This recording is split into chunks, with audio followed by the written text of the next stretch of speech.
A bell echoed from the dark cosmos, piercing an endless sea of stars. It exploded in the ears of every human on Earth at the exact same moment. It forced everyone to drop whatever they held and listen in absolute awe to a higher cosmic will. People of the Blue Planet, congratulations. For the very first time, the Cosmic Lords Academy finally opens its registration to barbaric civilizations in the primitive star zone. Anyone with the right bone structure and talent who willingly joins this life and death trial can enter the testing space to be evaluated. Those who pass will train at the Academy. They will earn a Lord certificate, claim a territory from the Cosmic Alliance, and become a true Star Lord. Before the voice even finished, a massive pillar of light slammed down onto the blue planet. The second it hit the atmosphere, it shattered into millions of needle-thin rays. They sank into the foreheads of countless people. One beam pierced right between my eyebrows. Ding! Congratulations to you. Scan completed successfully. Bone structure and talent are qualified. Do you voluntarily join this life and death trial? Failing to choose before the countdown ends means permanent withdrawal. 10, 9. My name is Subobai and I am 27 years old. I used to smile a lot back in the day. That lasted until housing prices peaked when I took out a massive loan for an apartment that was never even built. 2 years later, it is just a wasteland choked with weeds, with 30 years of mortgage payments stretching ahead of me. My smile vanished a long time ago. A life or death trial. I stared hard at the beam resting between my brows, feeling my throat tighten up. The risk of death was completely real, but instead of spending 30 years as a workhorse to die old buried under mortgage statements, I would rather roll the dice. If I feed myself, the whole family is fed. 5, 4, 3. Yes, I volunteer. I cut the countdown off 1 second before 0. My voice was completely firm. The exact second those words left my mouth, a massive force pulled me off the ground. Along with everyone else chosen around the globe, I floated above the blue planet, quietly waiting to see what came next. That majestic voice echoed again. The 5 rules are now announced. Rule 1: the evaluation has 3 stages. Stage 1: the survival challenge. It tests your ability to stay alive in a strange and desperate situation. Those who succeed can enter a top-tier branch academy and graduate as 1-star lords. They get an entire star system as their territory with at least 1 habitable planet. A whole star system all to myself. I swallowed hard and a burning fire sparked inside my eyes. Pure ambition. I am just an orphan with no family tree to call my own, but I can build one from scratch. Starting today, I will be the founding ancestor. Rule 2. The entire trial can be live-streamed, completely visible across the primitive star zone. The choice of whether to stream or not, when to do it, and for how long is entirely up to you. Having dealt with that mortgage, I learned to keep my head down a long time ago. So putting myself on display for everyone is instinctively repulsive. At least the choice was mine. I quietly sighed in relief. No way am I doing a live stream, but then my face froze. Thank God nobody could hear my thoughts. Live streaming earns you tips, bets, investments, and ad revenue. These are settled after the trial as startup capital to build your territory. Donors are instantly added to your fan list, proving they want to join your future territory. Once the trial fully ends, you can set strict standards to screen them and send formal invites to whoever qualifies. Fans can support multiple people and eventually choose just one invite to accept or reject them all. When you are rich, you can afford to be picky. As for me, I can just set a baseline to keep criminals out of my zone.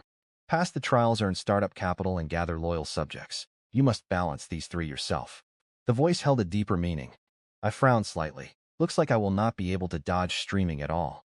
Otherwise, even if I passed the trials, I would be a commander without troops. No money, no people, stuck without a way forward. Third, inside the vast trial space, there are Guardian Islands for recruiting civil officials and military generals. Barrack Islands for drafting soldiers, Currency Islands for trading, Relaxing Islands for entertainment and resource zones, hiding minerals, spirit herbs, and fierce beasts. Fog Islands covered in endless clouds where danger meets opportunity. And Pirate Islands ruled by pure bloodlust and looting. Fertile Soil Islands can merge with your floating island to upgrade it. A complete world waiting to be explored. Remember, civil officials and military generals are the foundation of your future. Your floating island is the beating heart of your capital. Choose carefully. Be patient. Focus on your starting capital. First-generation subjects, founding council, and the capital core. Once I clear the trials, I take my post. What a lavish setup. It really fits the Cosmic Lord Academy. Number 4. Anyone with divine rank bone roots counts as a core contestant. You get 1 unlimited draw upon entry, and those with divine tier talents. Their innate skills trigger automatically, and they also score a single unlimited gotcha draw. Regular examinees only get a beginner draw, maxing out at first tier excellent grade. Made me wonder just where my own bone roots and talents would rank. I know divine rank only pops up once in 100 million. But what if it happens? Then again, didn't I just break my vow about never doing a live stream? Here is hoping I get proven completely wrong again. Number 5. As long as you stay on your personal floating island, you can quit the trial anytime. You get to keep any cultivation techniques and skills you memorized, but no physical loot.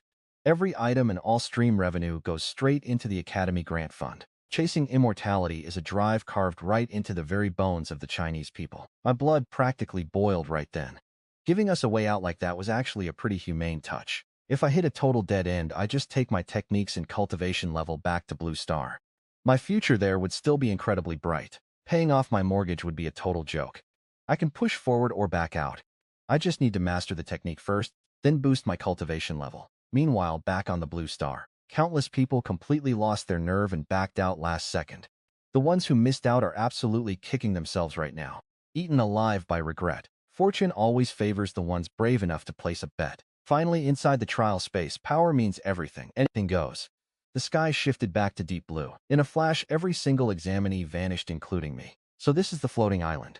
I pinched my thigh, forcing myself calm, and quickly scanned the area. I could see the whole place clearly under the faint starlight. The island was tiny, maybe a few thousand square meters, with a little wooden cabin right in the center, completely empty otherwise. Beyond the edge lay a massive void. Stars flickered out there every so often. It was completely terrifying, like it could swallow me and the ground beneath my feet whole. Ding, congratulations, Blue Star Examinee 10,010. You cleared the 3 preliminaries, becoming master of a Tier 1 Level 3 floating island. Aside from bone roots and talent, a third notification hit before I could even process it. Ding. Divine Tier Talent Ability activated. Eye of Insight. Ding. Congratulations, Blue Star Examinee number 1010. You possess Divine Rank Bone Roots and a Divine Tier Talent, a rare double core candidate. You earned 2 unlimited lottery draws, I gasped, my eyes going wide. I actually scored Divine Tier across the board. Before this, I only dared to dream about hitting the jackpot on just one of them. Even that would mean my ancestors were working overtime. But a double Divine Tier. Am I the chosen one or what? I swallowed hard. First unlimited draw. Please choose one of the 10 treasure chests. 10 golden chests suddenly materialized right in front of me. Sealed tight. I could not see inside at all. So wouldn't the result be exactly the same no matter which one I pick? As I thought about it, my brow suddenly started itching. I rubbed it hard. The very next second, the contents of all 10 chests, along with their item details, flooded directly into my vision. Holy crap. So this is the Eye of Insight. How is this any different from straight-up cheating? Even utterly stunned, I did not dare waste time. I was still just an ordinary mortal. I had absolutely no idea how long this crazy ability would actually last. Gotta use the best steel for the blade. I scanned the first chest. A Zhug repeating crossbow, first rank, excellent grade weapon. Hard pass, great for beginners, but it is still just first rank. An unlimited gacha draw definitely has to hold way better loot than that. Mortal grade water. Pass, as long as you explore you can always find water. 10th rank Scorching Sun Sword Scroll. A top tier fire attribute technique cultivable up to demigod level. It packs 9 Scorching Sun Sword forms, plus the Heaven Burning Sun secret art. Whoa, incredible stuff. I held my breath, almost shouting out my choice right there. But logic pulled me back just in time. Taking a deep breath, I forced down my hype and kept scanning. After checking all 10 chests, I pointed straight at the 9th one without hesitating. Not the Scorching Sun Sword Scroll. I had zero doubts, all because of a few simple words. Transcendent grade, 9 cycles. Fiend God art, Transcendent grade. Description, nothing. Zero details at all. But those 2 words, Transcendent grade, were more than enough. Nothing in this entire world could possibly be more convincing. Ding. Congratulations. You drew a Transcendent grade cultivation method. 9 cycles. Fiend God art. Light struck my forehead. It formed a black and white jade butterfly shaped perfectly like a yin and yang fish. The second infinite draw. Please choose one. This time I stayed calm and immediately activated my Eye of Insight. That first chest made my heart race. The Infinite Beast Tower, a 9-star divine artifact. It comes with 5 main functions. Trap, command, devour, suppress, and defend. It catches enemies, commands beasts, and devours all living things. When floating above my head, it blocks attacks from opponents a whole tier higher. A perfect mix of offense and defense with insane support skills. I quickly scanned the other 9 options. The best thing there was just a tier 9 Blood Butcher sword. I am taking the first one. Ding, congratulations. You pulled a 9-star divine artifact, the Infinite Beast Tower. Another light sank deep into my sea of consciousness. Maybe the Eye of Insight triggered all of this. But as a normal human, I somehow unlocked my sea of consciousness way too early. Now I can actually see inside it. Deep inside my mind, that black and white jade butterfly just floated in total silence. Beside it stood a 9-story blood jade temple, carved with various beast patterns. Ding, Phase 1 Survival Challenge. Clearance condition. Survive in the trial space for 10 cosmic days by any means necessary. Note 1, a single cosmic day equals roughly 16.8 blue star days. Note 2, gravity in this zone is 1.32 times that of blue star. Note 3, day 1 is a novice protection period. Gravity stays normal and wild floating islands will not attack. Protection drops after 1 day. That means 168 days total for the trial. Simply hiding on the island will not keep me alive. I have to go out and explore, find water, hunt for food. More importantly, I need to raise my cultivation level within 16 days to handle that 1.32 gravity. Otherwise, just walking becomes pure torture, let alone fighting actual threats. Thankfully, I got a cultivation technique right from the start, plus some divine tier spiritual roots. The corners of my mouth curled into a smirk. This is definitely the advantage of moving first. 1 step ahead means dominating the whole board. Ding. Floating Island AI Assistant activated. Ding. Novice draw unlocked. Please choose one. I had a beginner bonus too. I swept my Eye of Insight over it in a flash. A green blade sword, pure water, steamed bun, and a fierce tiger technique. I checked the list. It was all just basic food, water, and low-tier weapons. Those cultivation techniques were just garbage. I lost interest in them a while ago. To test my real limits, I went back and inspected every single item again. Suddenly, a sharp pain pierced my forehead.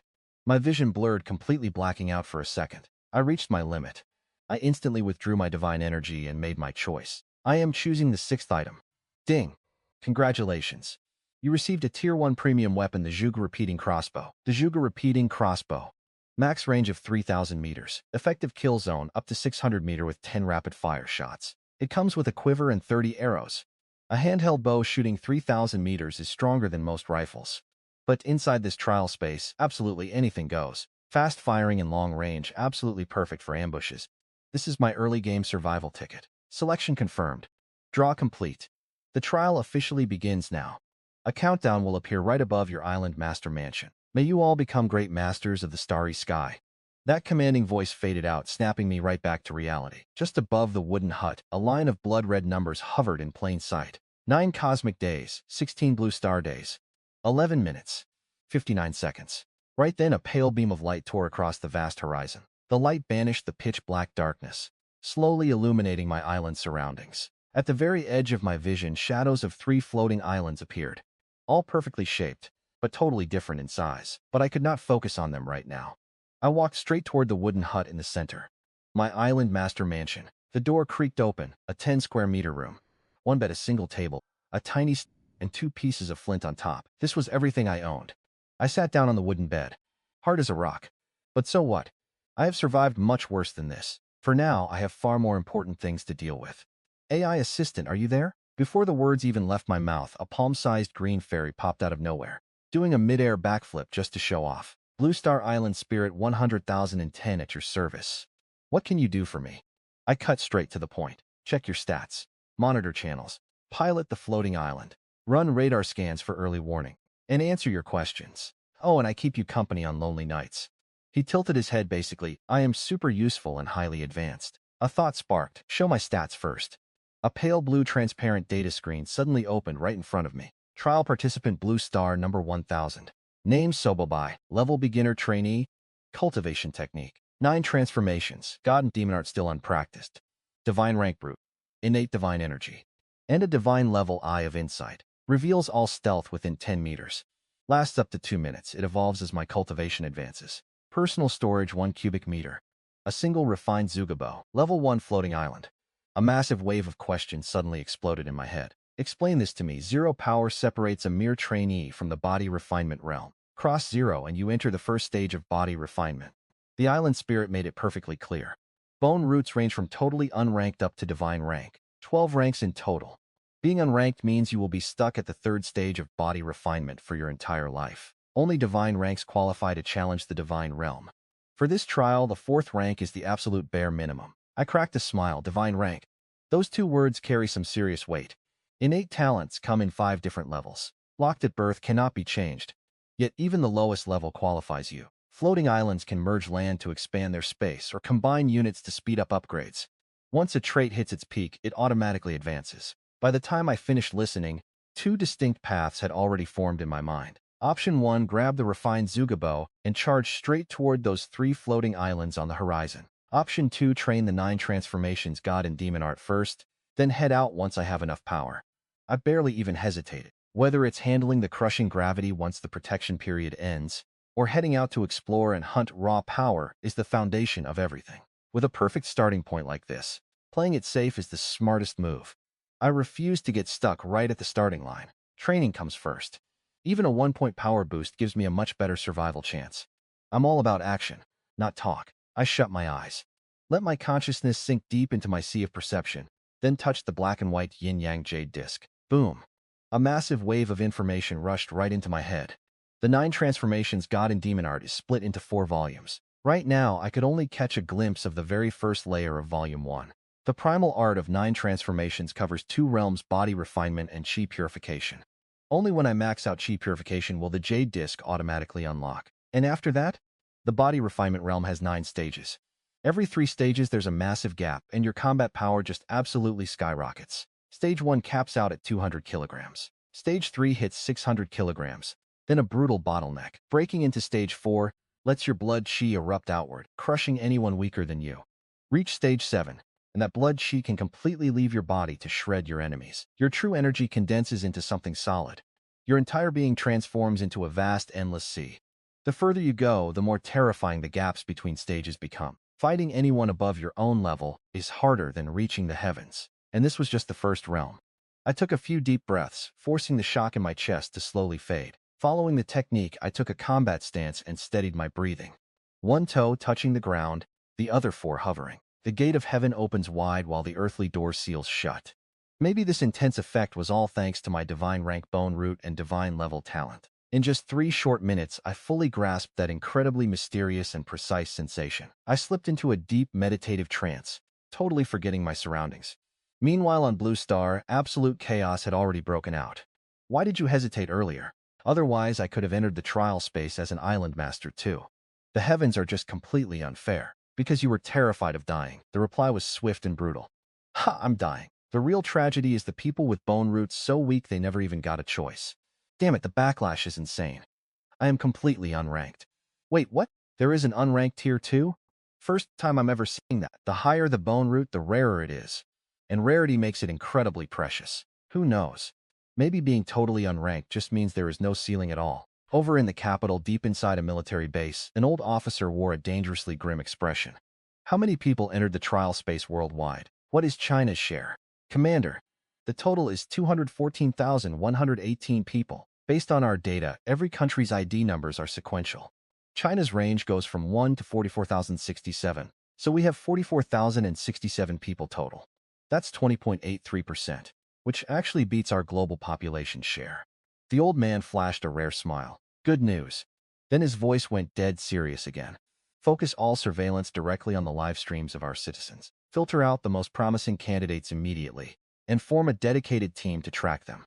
Yes, sir, that exact same scene was playing out in every single country. Less than 1 in 10 had started streaming. The examinees who actually showed their faces instantly became the absolute center of global attention, eclipsing even the biggest celebrities out there. It felt like one massive worldwide supernatural talent show. Blue Star number 10,010, inside the Island Master's Palace. I slowly exhaled a breath of stale air and finally straightened up. Suddenly, total clarity washed over me. Boundless energy surged through my entire body like my flesh and bones were completely forged anew. I pulled up my shirt and grinned. My long-lost 8-pack was finally back. Cultivation burns through energy like crazy. Every single ounce of fat had completely melted away. Back to my absolute peak, except my stomach was loudly growling. I patted it with a bitter smile. They say scholars are broke and martial artists are loaded. Even years of stored fat wasn't enough fuel for that burn. I really need to fix this food problem fast. Stepping out of the cabin, I checked the ceiling countdown. 9 cosmic days, 16 blue star days, 16 hours, 23 minutes, and 44 seconds. Nearly 3 hours of cultivation already. Training really makes the time fly. I hadn't noticed a thing. It felt like mere seconds. Level body. Refinement realm first tier. Early stage. Strength 5.6 kilograms. Cultivation art 9 transformations manual. Chaos origin 9 transformations art first tier. Martial skills divine realm stream finger. Ninefold mystic origin spear. Star river within reach. None of them mastered yet. Talent divine ability. Divine level eye of insight. Seeing through 30 meters for 5 minutes. Just one meditation session pushed me past the intermediate and advanced beginner stages, launching me straight into the body refinement realm. Even my movement, weapon, and unarmed combat skills all unlocked at the exact same time. My heart skipped a beat. Now that is the true power of an inheritance. Should I practice some of those martial skills right now? That thought barely crossed my mind before a sharp, painful cramp tore through my gut. Got to eat first. I shook my head. Even starving, I still had some strength left. But if my energy drains completely, no matter my stats, I couldn't even unleash a tenth of my real power. That would be pretty miserable. Sea Island Spirit, do I steer this floating island? Just pick a direction. Island Master and I will guide us. I pointed at the nearest floating island. Head right over there. Stop when we are 100 meters out. My radar range was exactly 100 meters. I wanted to scan the place first, then make my move. Understood. The floating island started drifting forward at an agonizingly slow pace. How long would it take? 14 minutes and 36 seconds. At top speed. Well, I had nothing better to do. Open the regional channel. The chat interface popped right up. A line of text in the top right corner instantly grabbed my attention. Blue Star Zone number 11. 989 out of 1,000. Less than 3 hours in, and 11 people were dead already. Or did they quit? Probably both. A cold chill ran down my spine as I skimmed through the comments. There were wild beasts and fierce beasts up there on those wild islands. You might survive a fight against low-level wild beasts. But whatever you do, absolutely never get near the fierce ones. I caught one glimpse from far away and nearly died of terror. Only made it back alive because I run fast. Scrolling through the thread, I pieced it all together. Wild beasts equaled beginners. But fierce beasts started at level 1. 1 star, which matched the first tier of body refinement. That system voice from the very beginning had mentioned 3 specific rules. Any guesses what they are? Bone root talent and a 10-second countdown. Nope, bone roots and talent are the exact same thing. They set your absolute level cap. The second requirement was decisiveness. They rushed the entire recruitment on purpose, just to strip away any time to overthink. It was a pure stress test. The third was a hidden age limit. 1 to 3 cosmic years, 16.57 to 49.71 years old. They only picked people at their absolute peak. I gave a slow nod. That actually made a lot of sense. If we could all just group up and stick together as a team, that would be pretty incredible. We only had to survive for 10 cosmic days. But I definitely did not see it playing out like that. This entire place was called a trial space, not a charity ward. More people did not automatically guarantee safety. But I kept that thought entirely to myself. It was mostly just a hunch. No point in running my mouth and regretting it later. Anyway, are there any senior experts willing to share a cultivation technique? I will serve them for a full week when we get back to Blue Star. Are you guys still half asleep? You actually want a free technique? Go search for Money Island. The problem was, where exactly is Money Island located? Nobody had a clue. Hey Island Spirit, how do I find this Money Island? It is always moving. The coordinates are never fixed, so finding it requires pure luck. But Money Island practically glows with a bright golden light. You can spot it from 500 kilometers away. Impossible to miss. Just remember, the exact second you spot it, alert me immediately. If I happen to be deep in cultivation, fall back to a safe distance and wait until I am done. Understood, Island Master. Time slipped away while I scrolled. By the time that target floating island fully drifted into view, I snapped back to focus. I grabbed my Zhug automatic crossbow and loaded the tin bolts into the magazine, one by one. The exact second that uncharted floating island drifted into my 100-meter radar range, the Island Spirit spoke up in my mind. Master. Level 1 Wild Resource Island. Area size is 2.5 square kilometers. Primary resources: oil pine, jade-eye snake, snake blood grass, blood rice, and red-tailed chicken. Level 1 huh? I ran a quick calculation. The wild floating islands inside this trial space ranged from level 1 to level 10. The rank was entirely based on the absolute strongest creature living there. Level 1 didn't sound too terrifying. A 1-star tier 1 is still tier 1, just like a 9-star. But the gap between them is massive, like heaven and earth. One slip up and you drown in a puddle. The exact level and stats? Completely unavailable. Not until the radar covers the entire island. But there are pictures of the resources. I nodded. That works perfectly fine. Bring them up. A virtual screen materialized right before my eyes. 5 pictures, 5 resources, that was it. If I bring these things here, or get them inside radar range, can you figure out their benefits and uses? I kept my voice casual, even though I was totally on edge. I cannot let anyone figure out my true eye ability, especially on a live stream. If the radar analyzes them, it gets all the credit. If it fails, I have to learn how to hide this power. Yes. And I can use that to build massive databases for you, sir. Monsters, spirit herbs, medicines, and ores. One scan gives instant results. Later on, you can even trade this data with other testers.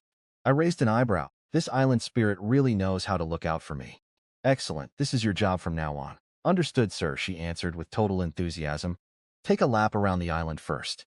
The floating island slowly shifted, circling the strange landmass entirely. Three sides were just tangled forest. So absurdly thick you could not see past the outer edge at all, let alone whatever was lurking inside. Only one side was open ground, a massive stretch of blood-red rice fields. Huge roosters wandered through the waving stalks and heavy tree shadows. A crystal-clear stream flowed from the woods, cutting the fields in half. The water was so clear it almost hurt to look at. And every single rooster had 1 to 3 bright red tail feathers. Blood-red rice, crimson-tailed roosters, no guesswork needed here at all. This place was an absolute goldmine. I stared hard at that patch of red. My throat tightened up, and right on cue my stomach growled, food and water. Out here they were literally life itself. Sir, should we start the live stream for your first hunt? The dark tier platform usually pushes extra promotional views to support you. I froze, completely forgot about that. Do it meanwhile at the Blue Star Capital base. One of our testers just went live on the network. His floating island is making close contact with a wild one. Looks like he is prepping to explore or hunt.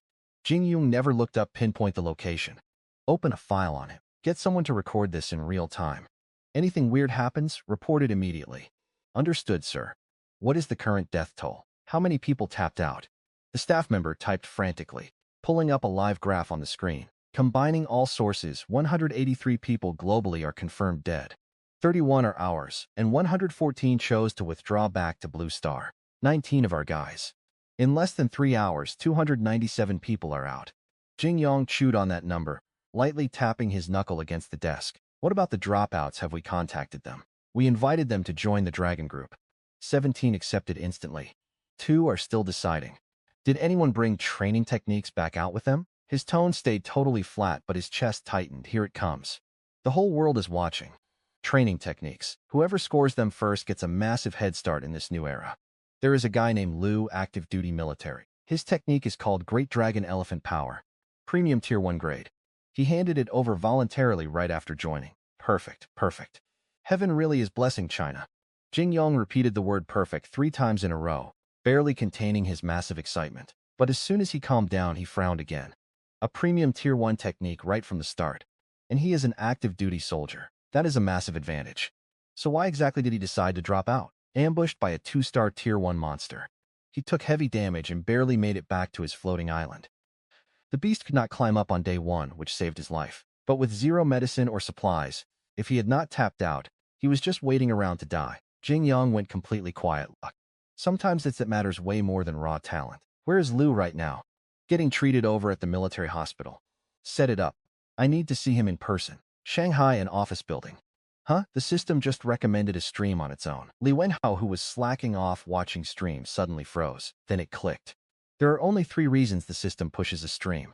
A highlight moment, a first-time hunt, or someone he knows just went live. Any of those 3 reasons was more than enough to hook him. He clicked in and a familiar face popped up on screen. Holy crap, it is Subobai. He jumped up, scaring half the office. Li Wenhao, you good over there? I am fine. Subobai is the one dealing with something.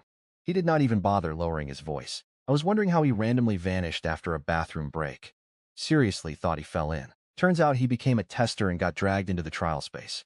Wait, no way. What is the stream ID? Let me see. Li Wenhao checked the top right corner. Blue Star 1010, it really is Subobai. How did he get so insanely lucky? Is that a crossbow in his hands? Did he pull a beginner gotcha weapon? Ranged weapons are top tier early on. But without skills, he's going to struggle later. If he quits, that bow is completely useless. Active skills are what actually change the game. That only matters if you plan on quitting.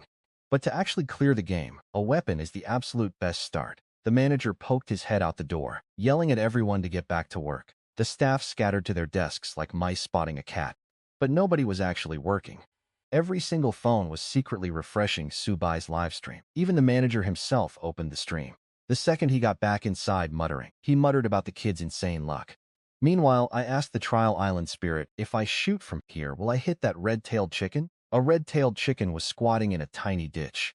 Not sure if it was laying eggs or just spacing out. But it was completely clueless about me and the floating island drifting closer. She told me I was in range. Everything else just depended on my aim, sir. I just smiled. I wasn't looking for a simple answer.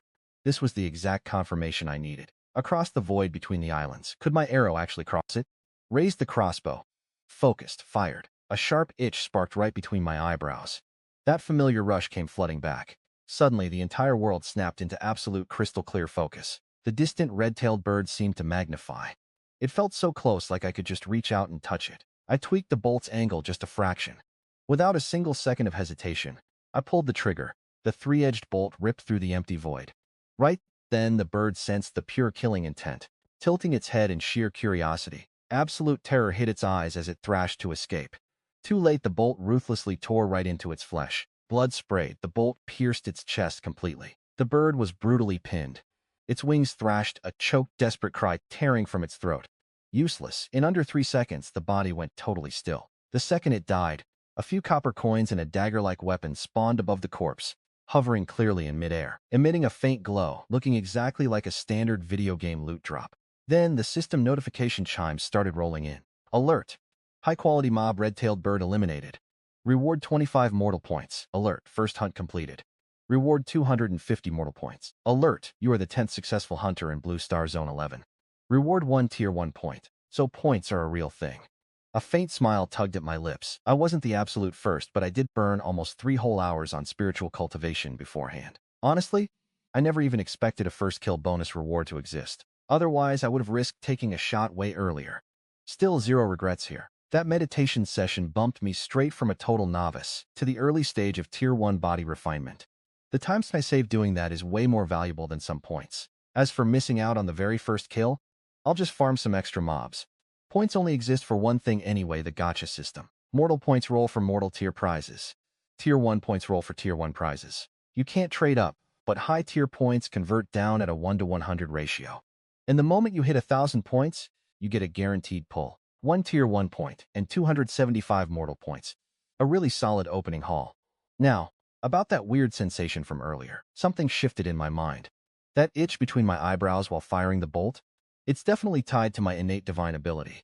But I'm live on stream right now. This isn't the time to obsess over it. I shoved the thought aside entirely. That single shot was the absolute highlight. The second the dark tier platform pushed the mini-clip notification out, my viewer count exploded. Spiked straight from 4 digits to 6. That distance was 100 meters at least, maybe even 200. A one-hit kill. This Sue guy has terrifying aim. One hater grumbled it was purely dumb luck. Someone else replied luck is a skill. Let's see you land a shot like that. His release was so clean. The kid is a pure talent. Oh my god. Fire another shot if you've got the guts. The hateful comments had barely scrolled by before reality delivered a brutal slap to their faces. The second bolt flew, another target dropped, then a third. Every shot landed with deadly accuracy. So I closed the chat window to focus entirely on the hunt. I didn't pay a shred of attention to the ongoing drama. I had absolutely no idea that a massive crowd of 100,000 viewers had quietly flooded into my stream. Riding this awesome momentum, I aimed at a much farther bird. Alert! Mid-tier monster red-tailed bird eliminated. You received 5 mortal points. Alert! Weak monster red-tailed bird eliminated. You received 1 mortal point. 7 bolts fired. 7 instant eliminations. I wiped out every single red-tailed bird across the rice fields, right up to the forest edge. Every critical shot dragged in a massive wave of new followers. At that exact moment, my concurrent viewer count smashed the 7-figure mark. In just a few short minutes, I went from a totally unknown nobody to a heavy hitter with actual value in the game. Meanwhile, inside a Shanghai office building. Holy crap, is old Sue actually this insane at the game? How did we never notice? Li Wenhao sat there, completely stunned once again. Always figured Subobai was just some pretty face. Never expected him to nail every bow shot. I've seen plenty awakened talent-based powers. You think Subobai got some kind of archery talent? How else is every single arrow hitting dead center? Someone made a random guess and nailed the truth. He smashed past 1 million viewers. This guy is about to blow up. With skills like that, he might actually clear Trial 1, Triple S rank. Doesn't that make him a 1-star lord, a whole solar system? I'm dying of jealousy on a cellular level. This jealousy is making me unrecognizable. Didn't they say financial support gets you a fan badge, and eventually an invite to his territory? We're all Subai's old co-workers. If we pay now, we can live on his land later. What a future. At least we'd secure a spot. Someone's eyes gleamed with raw greed. I actually looked it up. The minimum tip is a 50-gram gold coin, and at current prices, that's almost 50 grand. But here's the catch, this whole thing just started. He's got 168 days left. Who says he'll survive? If he fails, that cash is gone forever. The realization hit like a bucket of ice water, instantly killing half the hype. 50 grand is a massive hit for regular workers. Let's just wait and see. The group hesitated, but Li Wenhao was already running the numbers. Tipping is one thing, but gold prices are about to skyrocket from here on out. They'll shoot up because it's the only thing Blue Star can actually trade with the rest of the universe. It's hard currency. He'd buy some the second he got off work. The Beijing base chief said Subobai has terrifying potential. Out of all our nation's testers, he's definitely top 20, and he already snatched an early lead. Luo Min, strictly on monitoring duty, flagged the incident immediately. Zhang Yong was already speeding toward the military hospital, so he just took the report over the phone. Did you dig up his background? Subobai, 27, an orphan. From what we found, he's never touched a bow or crossbow in his life. That's the weird part. We suspect he awakened an archery skill or some kind of eagle eye talent. It's the only logical explanation right now. Call in more people. I need better intel. Understood. In the car, Zhang Yong pulled up the stream, scowling at Subobai on screen. So tell me, what exactly was he doing for 3 hours before this? Maybe hunting for a wild floating island. The unluckiest testers don't spawn near one. Or maybe he was just clearing his head. Plenty of people freeze up when they first log in, refusing to move until they finally calm down. Luo Min didn't mention training. Since he already had a crossbow, she completely dismissed that option on instinct. Judging by how decisive he acts, he definitely isn't the hesitant type. Zhang Yong mentally crossed out the second option. Was he actually training? No, that's impossible. He already has a weapon, and rookies only get one pull. Mid-sentence, Luo Min's eyes suddenly went wide. Hold on, if he has divine bone roots or a god-tier talent, he gets another pull. Theoretically, he could have snagged a training technique. Then she instantly shook her head, rejecting her own theory. No, that can't be right either. The odds of that are basically zero. Zhang Yong ignored her muttering. Eyes glued to the screen, he finally asked the real question. So far, has anyone globally spotted a tester with divine bone roots or a god-tier talent? Luo Min shook her head firmly. No, at least not publicly. The strongest bone roots recorded are grade 7, and the absolute best talent is advanced tier. We haven't seen a single grade 8 or supreme tier case yet.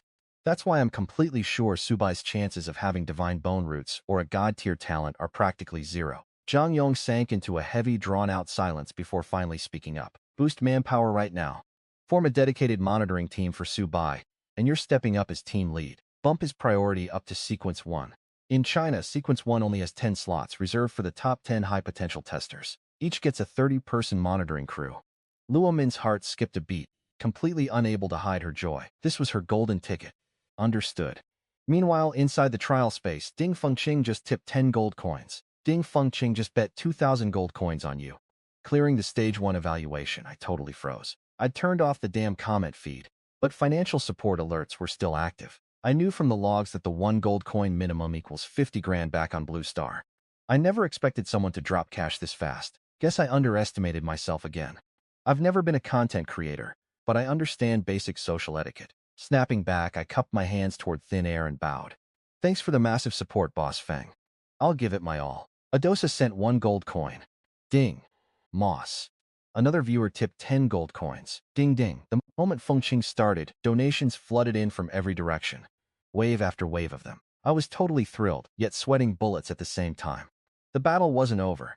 That pinging could get me killed any second. Thanks, everyone. Things are too tight right now. We'll talk more once I reach the floating island. I muted the notifications completely. My voice dropped as I stared back at the floating island across from me. Island spirit, pull us in closer. No way I'm ditching loot that's right in front of me just because of some unknown threat. Otherwise, those arrows I just fired would be a total waste. Stepping onto that island was pretty much inevitable. I pulled 7 arrows from my inventory and quickly reloaded the Zhuge repeating crossbow. The floating island crept closer. The second they touched, I triggered the Eye of Insight. Everything within 30 meters was instantly revealed. Zero danger. I vaulted over and made a beeline straight for the nearest red-tailed bird corpse. Target name, red-tailed bird. Level, advanced monster. Description, named for the bright crimson feathers on its tail. These feathers are prime crafting material for Tier 1 weapons, like top-tier arrows. Plus, the meat makes a killer soup. The flavor never disappoints. Quick note, more red tail feathers mean a much stronger monster. 1 feather means beginner, 2 is intermediate, 3 is advanced. 4 feathers make it a Tier 1 1-star beast. 6 feathers is the absolute max. Tier 1 3-star. Tier 1 3-star. Just how many stars does the absolute strongest red-tailed bird on this island actually have? Then there's that green-eyed snake that still hasn't shown up. I shot a quick glance at the dense woods. a flicker of exhaustion hitting my eyes. Not the time to overthink it. I shifted focus to the other two pieces of loot that just dropped. A bronze trial coin. The lowest currency in the trial space, fully tradable. You use them to upgrade your inventory in Floating Island, or spend them at Money Island. This single bird dropped 9 of them. As for buying power, I won't know until I reach Money Island. Next item, a pure steel dagger. Mortal rank, excellent grade, ridiculously sharp, perfect for quick assassinations or chopping vegetables. I scooped up the coins, the dagger, and the corpse. Just as I started heading to the next spot, something in the bird's nesting hole caught my eye. There was definitely something tucked inside. A red-tailed, excellent grade. Highly nutritious and delicious. It grants cultivators a tiny boost to chi and vitality. 3 massive eggs, each roughly the size of a blue star goose egg. I happily grabbed them, tossed them in my inventory, and spun around to loot the rest. 1 body, 2 bodies, 3 coins, scattered eggs, and another piece of loot. A large iron pot, mortal rank, medium grade. Suddenly, deep in the woods, the bushes swayed. I'd kept my eyes glued to the gap between the trees and the rice paddies. That tiny shift didn't slip past me at all. I instantly fell back to my floating island. A smart guy doesn't stand under a crumbling wall. I had the monster tower right here. I was virtually invincible, but I'd rather hide my trump cards unless it was absolutely necessary. 1, 2, 3, 14 of them. That's a massive mob. A whole flock of red-tailed chickens spilled from the woods, while more poured out of the rice paddies. The one leading the pack was noticeably bulkier than the rest. Definitely a boss-tier monster. Most likely the king of the flock. Too bad it was way out of range for my eye of insight. I couldn't pinpoint its cultivation level. Squawk. The Chicken King locked eyes with me, let out a long screech, and charged with his entire flock. Island Spirit, pull back now. During the newbie protection phase, monsters won't randomly attack floating islands. But I had actively provoked them, so I wasn't exactly counting on them playing nice. That wasn't a gamble I was willing to take. Before the words even left my mouth, I had already leveled the Juga repeating crossbow straight at the Chicken King. To crush a mob, always kill the boss first. I knew exactly what to do. Swish, swish, swish. 3 arrows launched simultaneously. Steady, dead-on accurate, and utterly lethal. The Chicken King was freakishly smart. As if sensing its own death, it snapped its wings open to block the strike. Clink. Its wings were solid steel. Arrows slammed in, sparks flew, echoing just like metal striking metal. The first arrow deflected, shredding off a few feathers before burying itself deep into the dirt, the shaft still vibrating. But the second arrow followed right on its heels. Slamming into the underbelly, it left totally exposed during the block. Blood sprayed absolutely everywhere. The third arrow struck a red-tailed chicken rushing to its rescue. It pierced straight through, the raw momentum pinning the actual Chicken King to the ground. 2 arrows deep in its chest, that was enough. It flapped once, then stopped moving, bleeding out. Its days here were completely done.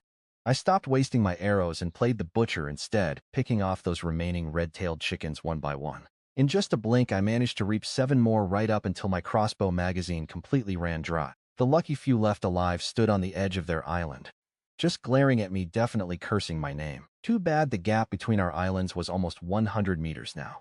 They could not cross. I just ignored them. Kept my eyes locked on the targets while my hands moved fast, pulling fresh arrows from storage and reloading with a deadpan face. The second I raised my weapon again, those chickens smelled death. They scattered in pure panic, fleeing straight toward the thick woods. Trigger pulled. 2 shots fired. That last bird made it 30 or 40 meters from the tree line, but it still couldn't escape my range in the end. Spirit, bring us in closer. I muttered that while continuing to reload. As we drifted closer, I kept watch on the woods and rice fields. After a long wait with 0 runners, I finally tossed over the loot. I tossed everything except the iron pot back to my island, then stepped over to gather the rest. A weak cluck, that Chicken King clung stubbornly to life. It still hadn't taken its final breath, though its cries were so faint you could barely hear them now. Let me help you along your way. 1 arrow through the throat ended its misery. A second later, a thin paper note and a kitchen knife floated up about 30 centimeters over the fresh corpse. A chime rang out. Congratulations on successfully killing an early-stage level 1 red-tailed chicken, 1 star. Your reward is 1 level 1 point. The body refining realm has 9 distinct layers, and each layer splits into 4 stages. Early, middle, advanced, and peak, plus a critical limit state. The exact same rule applies to savage monsters. Even when your power hits that critical threshold, not everyone can successfully break through. A heavy bottleneck stands in the way. True geniuses step right past it. Normal folks stay stuck for months or even years. The higher the realm, the longer that stagnation drags out. While trapped at a bottleneck, cultivators usually grind combat techniques and secret arts to boost their fighting power.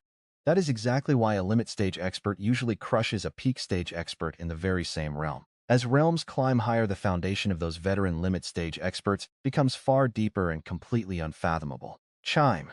Congratulations on becoming the second examinee in Blue Star's Region 11 to hunt down a level 1 savage monster. Your reward is 50 level 1 points. Chime. Congratulations on being Blue Star's 10th examinee to hunt a level 1 monster.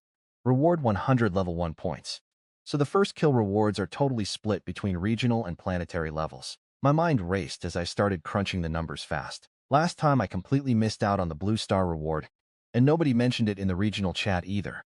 But this time, even in second place, I still scored the planetary bonus. Sounds like the player who took first place in Region 11 grabbed it too, but they kept it a secret. So across this entire trial space with countless civilizations, does the very first overall kill come with a special reward too? Damn it. I chose to train first and just wasted my time for practically nothing. No way to track that down now. That was definitely a heavy loss. But regret gets me nowhere. I just turned my focus back to those monster-grade red-tailed chickens. Red-tailed chicken. Early stage level 1 star. It packs an incredible amount of blood essence, enough to help a cultivator in the first layer of body refining. Absolutely perfect for me. My mood instantly lifted. A 20 yen copper note designed to make trading easier. They print 20, 50, 200, and 500 yen values just like ancient silver notes. Basically modern paper cash. Same exact concept, different name. I just pocketed the note. Black Iron Blade. Low-grade level 1 weapon forged from black iron. Great for chopping wood or killing enemies. Super versatile. The absolute perfect tool for harvesting blood rice. I glanced at the nearby field. I originally planned to harvest with my dagger, but this blade was way easier. I had plenty of red-tailed chicken, but meat needs grains.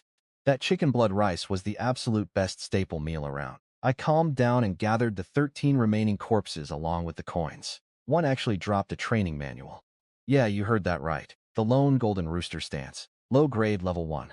You practice the Golden Rooster Stance to reach the third layer of body refining. Absolute trash among trash, exactly as I expected. I grumbled to myself. A low-grade level 1 technique. Say whatever you want about that fierce tiger art. At least that one came with a fighting skill. This manual didn't even have that, but I kept it anyway. A skill manual is still a skill manual. Once I reach Money Island, I can easily sell it for cash. At least 90% of Blue Star candidates still lack a single manual. Subobai is absolutely crushing it. The test just started and he is already looting like crazy. Someone asked if that book was a training manual. It sure looks like it. I saw this exact manual with Shuisan. His biggest weakness before was not having one. He couldn't train at all back then. Now that he filled that gap, his spot in the global top 50 is locked. Too bad he wasted the first 3 hours slacking off. If he had gone berserk and shredded enemies like this from the start, keeping him out of the global top 5 potential rankings would be nearly impossible. Taxing from the 5-star Lord Nation, the Star Empire spoke slowly. Based on his current gains, assuming he stays perfectly calm, avoids doing anything stupid, and his luck holds up, he only has around a 5% chance to clear this. Day 1 is just a beginner protection phase with incredibly low combat intensity. The real test actually starts over the next 9 days. Especially on the final day, when enemies launch a massive, devastating assault on the floating island. The difficulty spikes insanely high. 99% of candidates fall on that exact day. Do not underestimate this survival exam. Lord Academy poured massive resources into this. They will never let anyone pass easily. He knew the Lord Academy life and death trial intimately. Way better than any average person ever could. He already outclassed everyone in this massive lobby. Yet he still sits at a mere 5% chance and needs serious luck. Someone was totally unconvinced. They said this was way exaggerated. If Subai only has 5%, how many people worldwide can even clear stage 1? The nerve. That is a VIP from a 5-star Lord Nation. Do you even realize what kind of entity you are doubting right now? Elwa from the 1-star Lord Nation, the Blazing Fire Empire, had enough.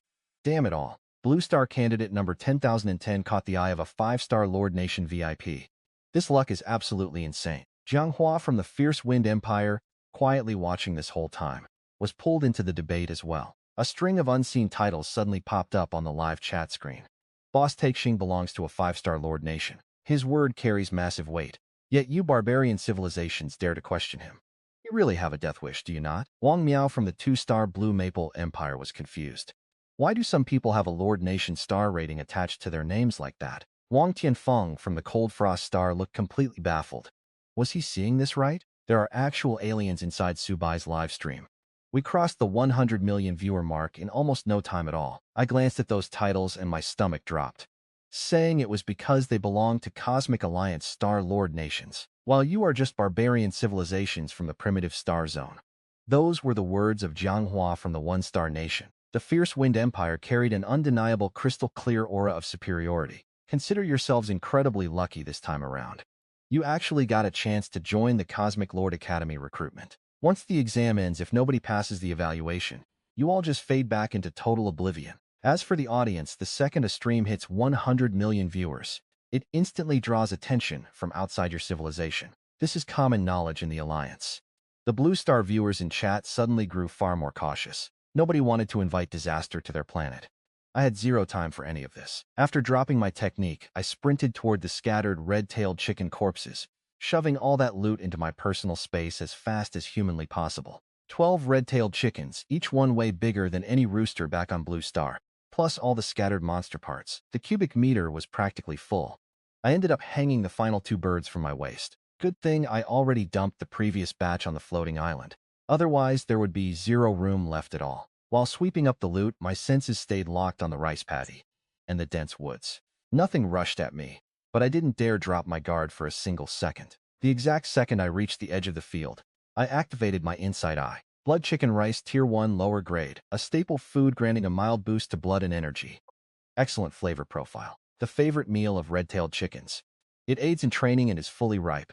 Best cooked alongside red-tailed chicken meat. My eyes lit up. I pulled my sickle and started slashing away. This patch was at least 5 acres, impossible to harvest it all. So I only took enough for 1 meal, tied it securely, and hauled it back to the floating island. I threw it down beside the rest of the loot. Another quick glance confirmed no chickens were nearby. Climbing onto the island, I rushed to the small river and tried pulling water straight into my space. The attempt failed. I frowned slightly, then pulled out the large iron pot I could never bring myself to throw away.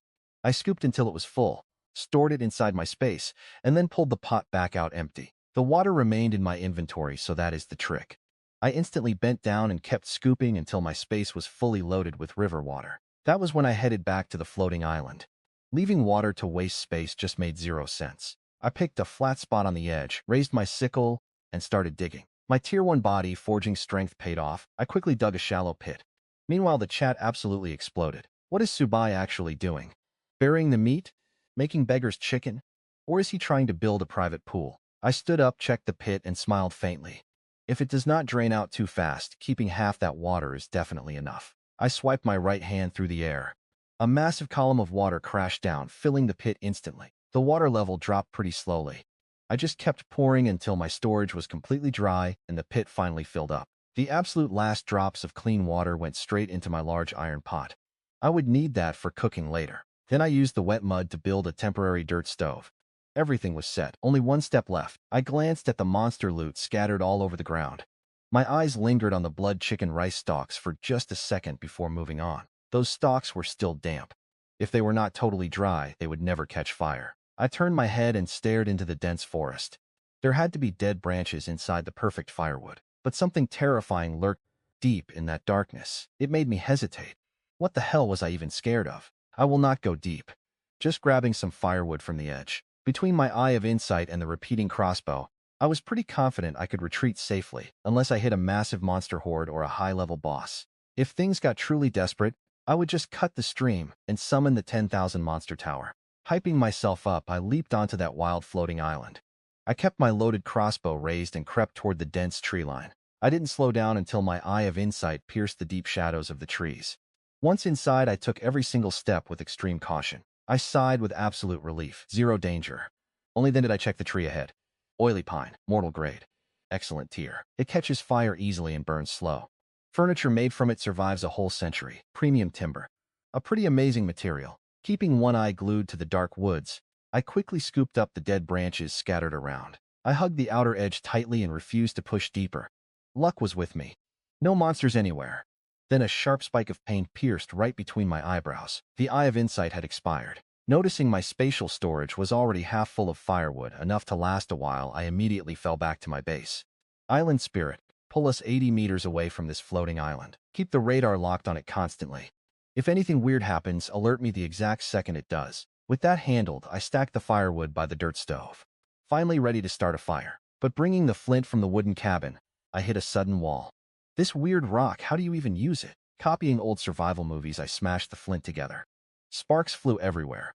But making sparks was only the beginning. Actually catching the wood on fire was a different story.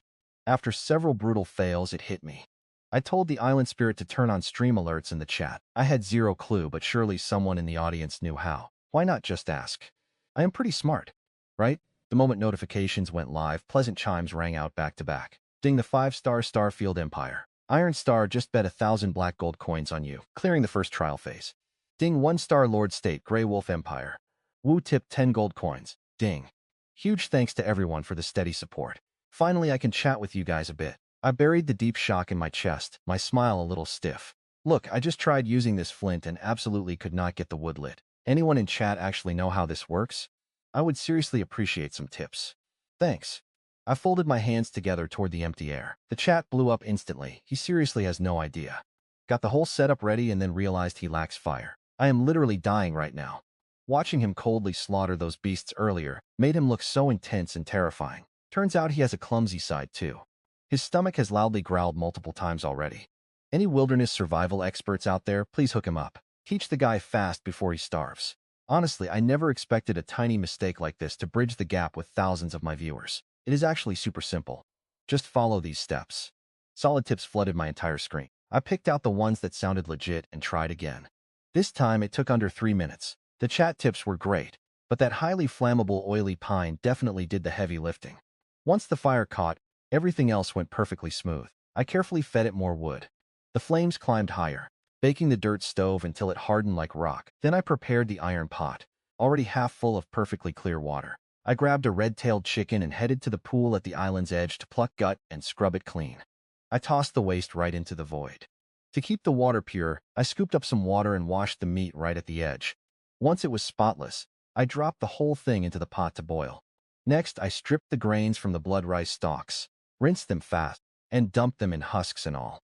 A simple one-pot meal. Honestly, eating unhusked rice wasn't exactly my first choice either. But I don't have a milling tool, and peeling them grain by grain would take forever. I could wait, but my empty stomach was screaming no. Right now, filling my gut comes first. Everything else can just wait. Starvation makes you realize you have to handle what is right in front of you first. Long-term planning comes later. With prep done, I sat quietly by the stove, tossing in firewood now and then. I started chatting with the stream viewers just to keep my mind off the crushing hunger. Man, this is crazy. Not many Blue Star candidates can throw together a meal this fast and eat this well. The ingredients are simple, but that pure natural flavor is unbeatable. I wonder how that red-tailed bird compares to our Blue Star chickens. Shame there's no salt, though. And does boiling unhusked rice actually even work? Fair question, it's an absolute last resort. No roasting, no drying, no milling, so this is the only option I've got. Subobai, you got that repeating crossbow from the gotcha draw, right? Definitely from the draw. Someone threw that question out first. I just nodded. Yep, beginner's draw, no point in hiding it. But how do you hit the target dead center every single time? Did you train in archery back home? It's my divine talent. I gave them a completely vague answer. You can't really fool the sharp viewers, so playing it somewhat straight was best.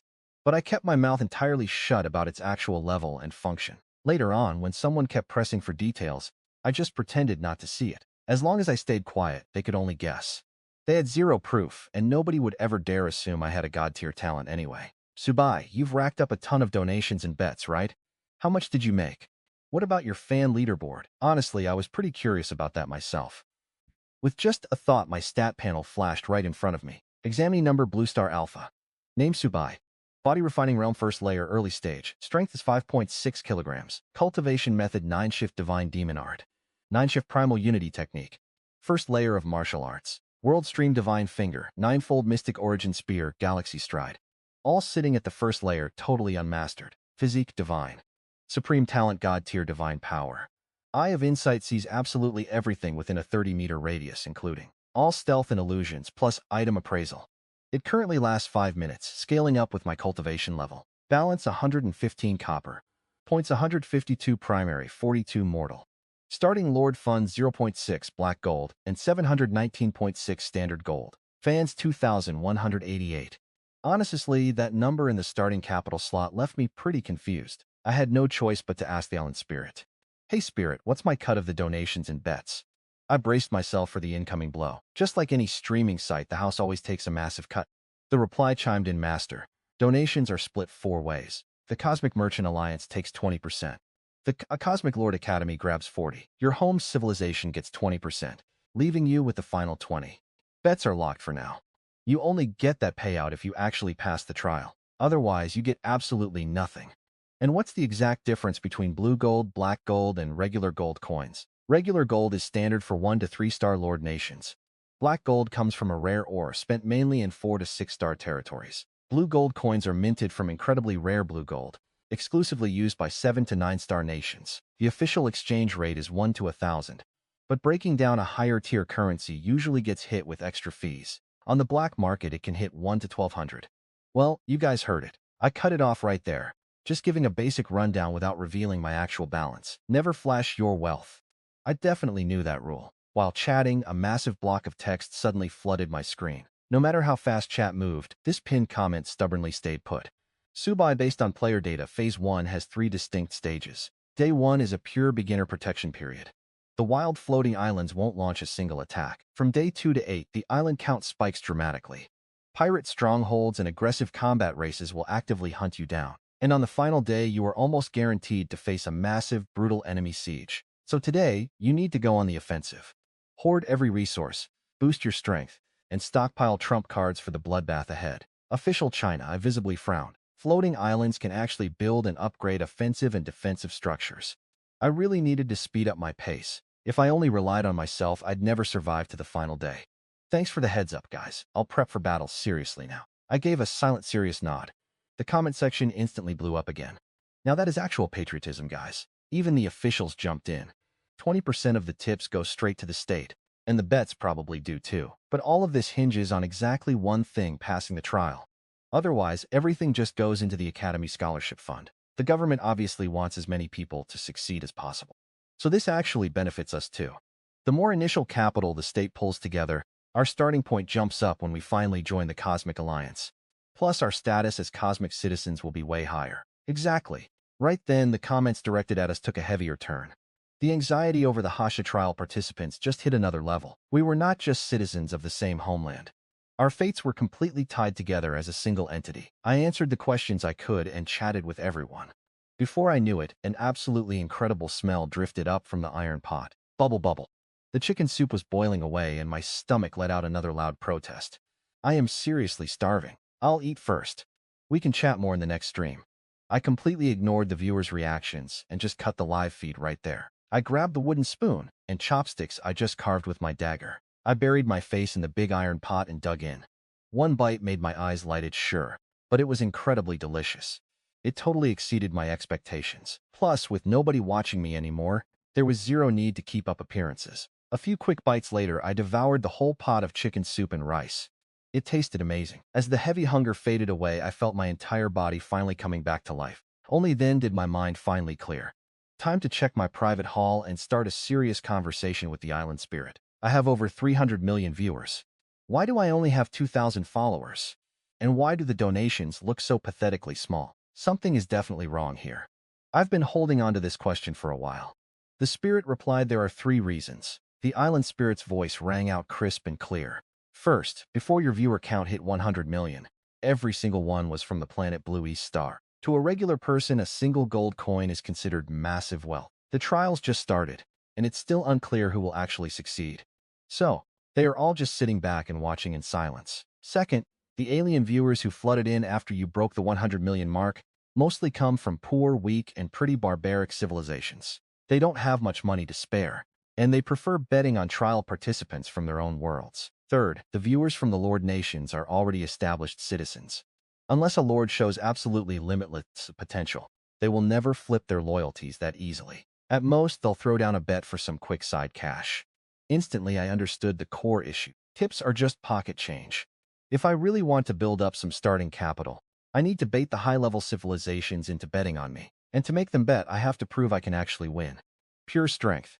That was the single key meant to unlock every closed door. With my confusion totally cleared up, I shifted my focus to the tower resting deep inside my sea of consciousness. These past few days have been nothing but endless training and brutal fighting.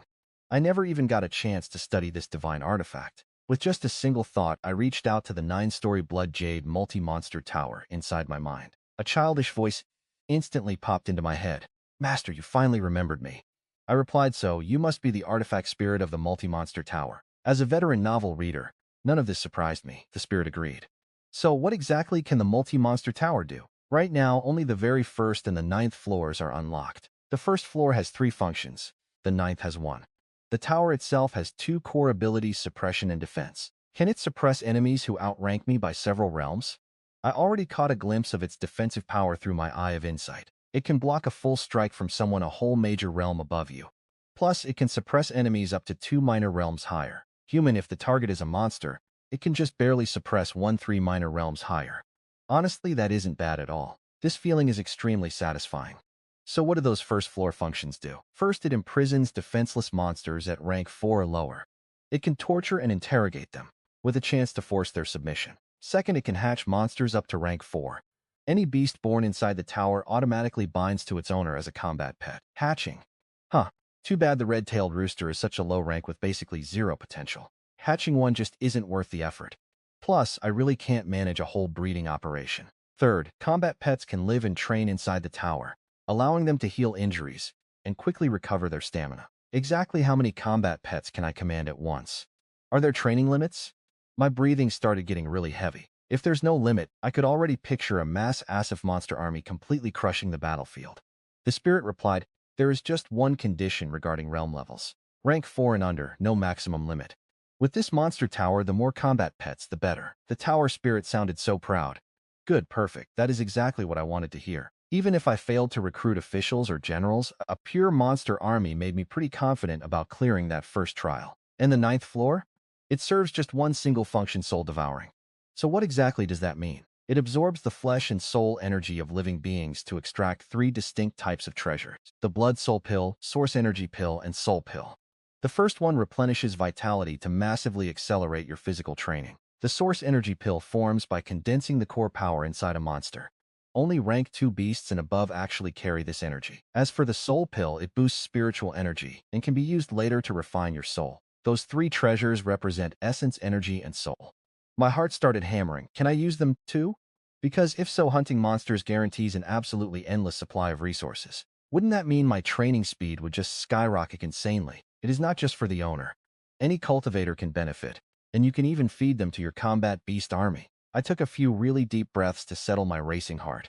This thing completely deserves its title as a 9-star divine artifact. For someone at my current level, this is literally a game-breaking cheat. So finally, how do I unlock the remaining 7 floors? 7 seals bind the tower structure, locking down the 2nd through the 8th floors. Once the owner reaches the 4th realm of cultivation, the 2nd floor unlocks automatically, and so on. No other intervention is required. I nodded, totally satisfied.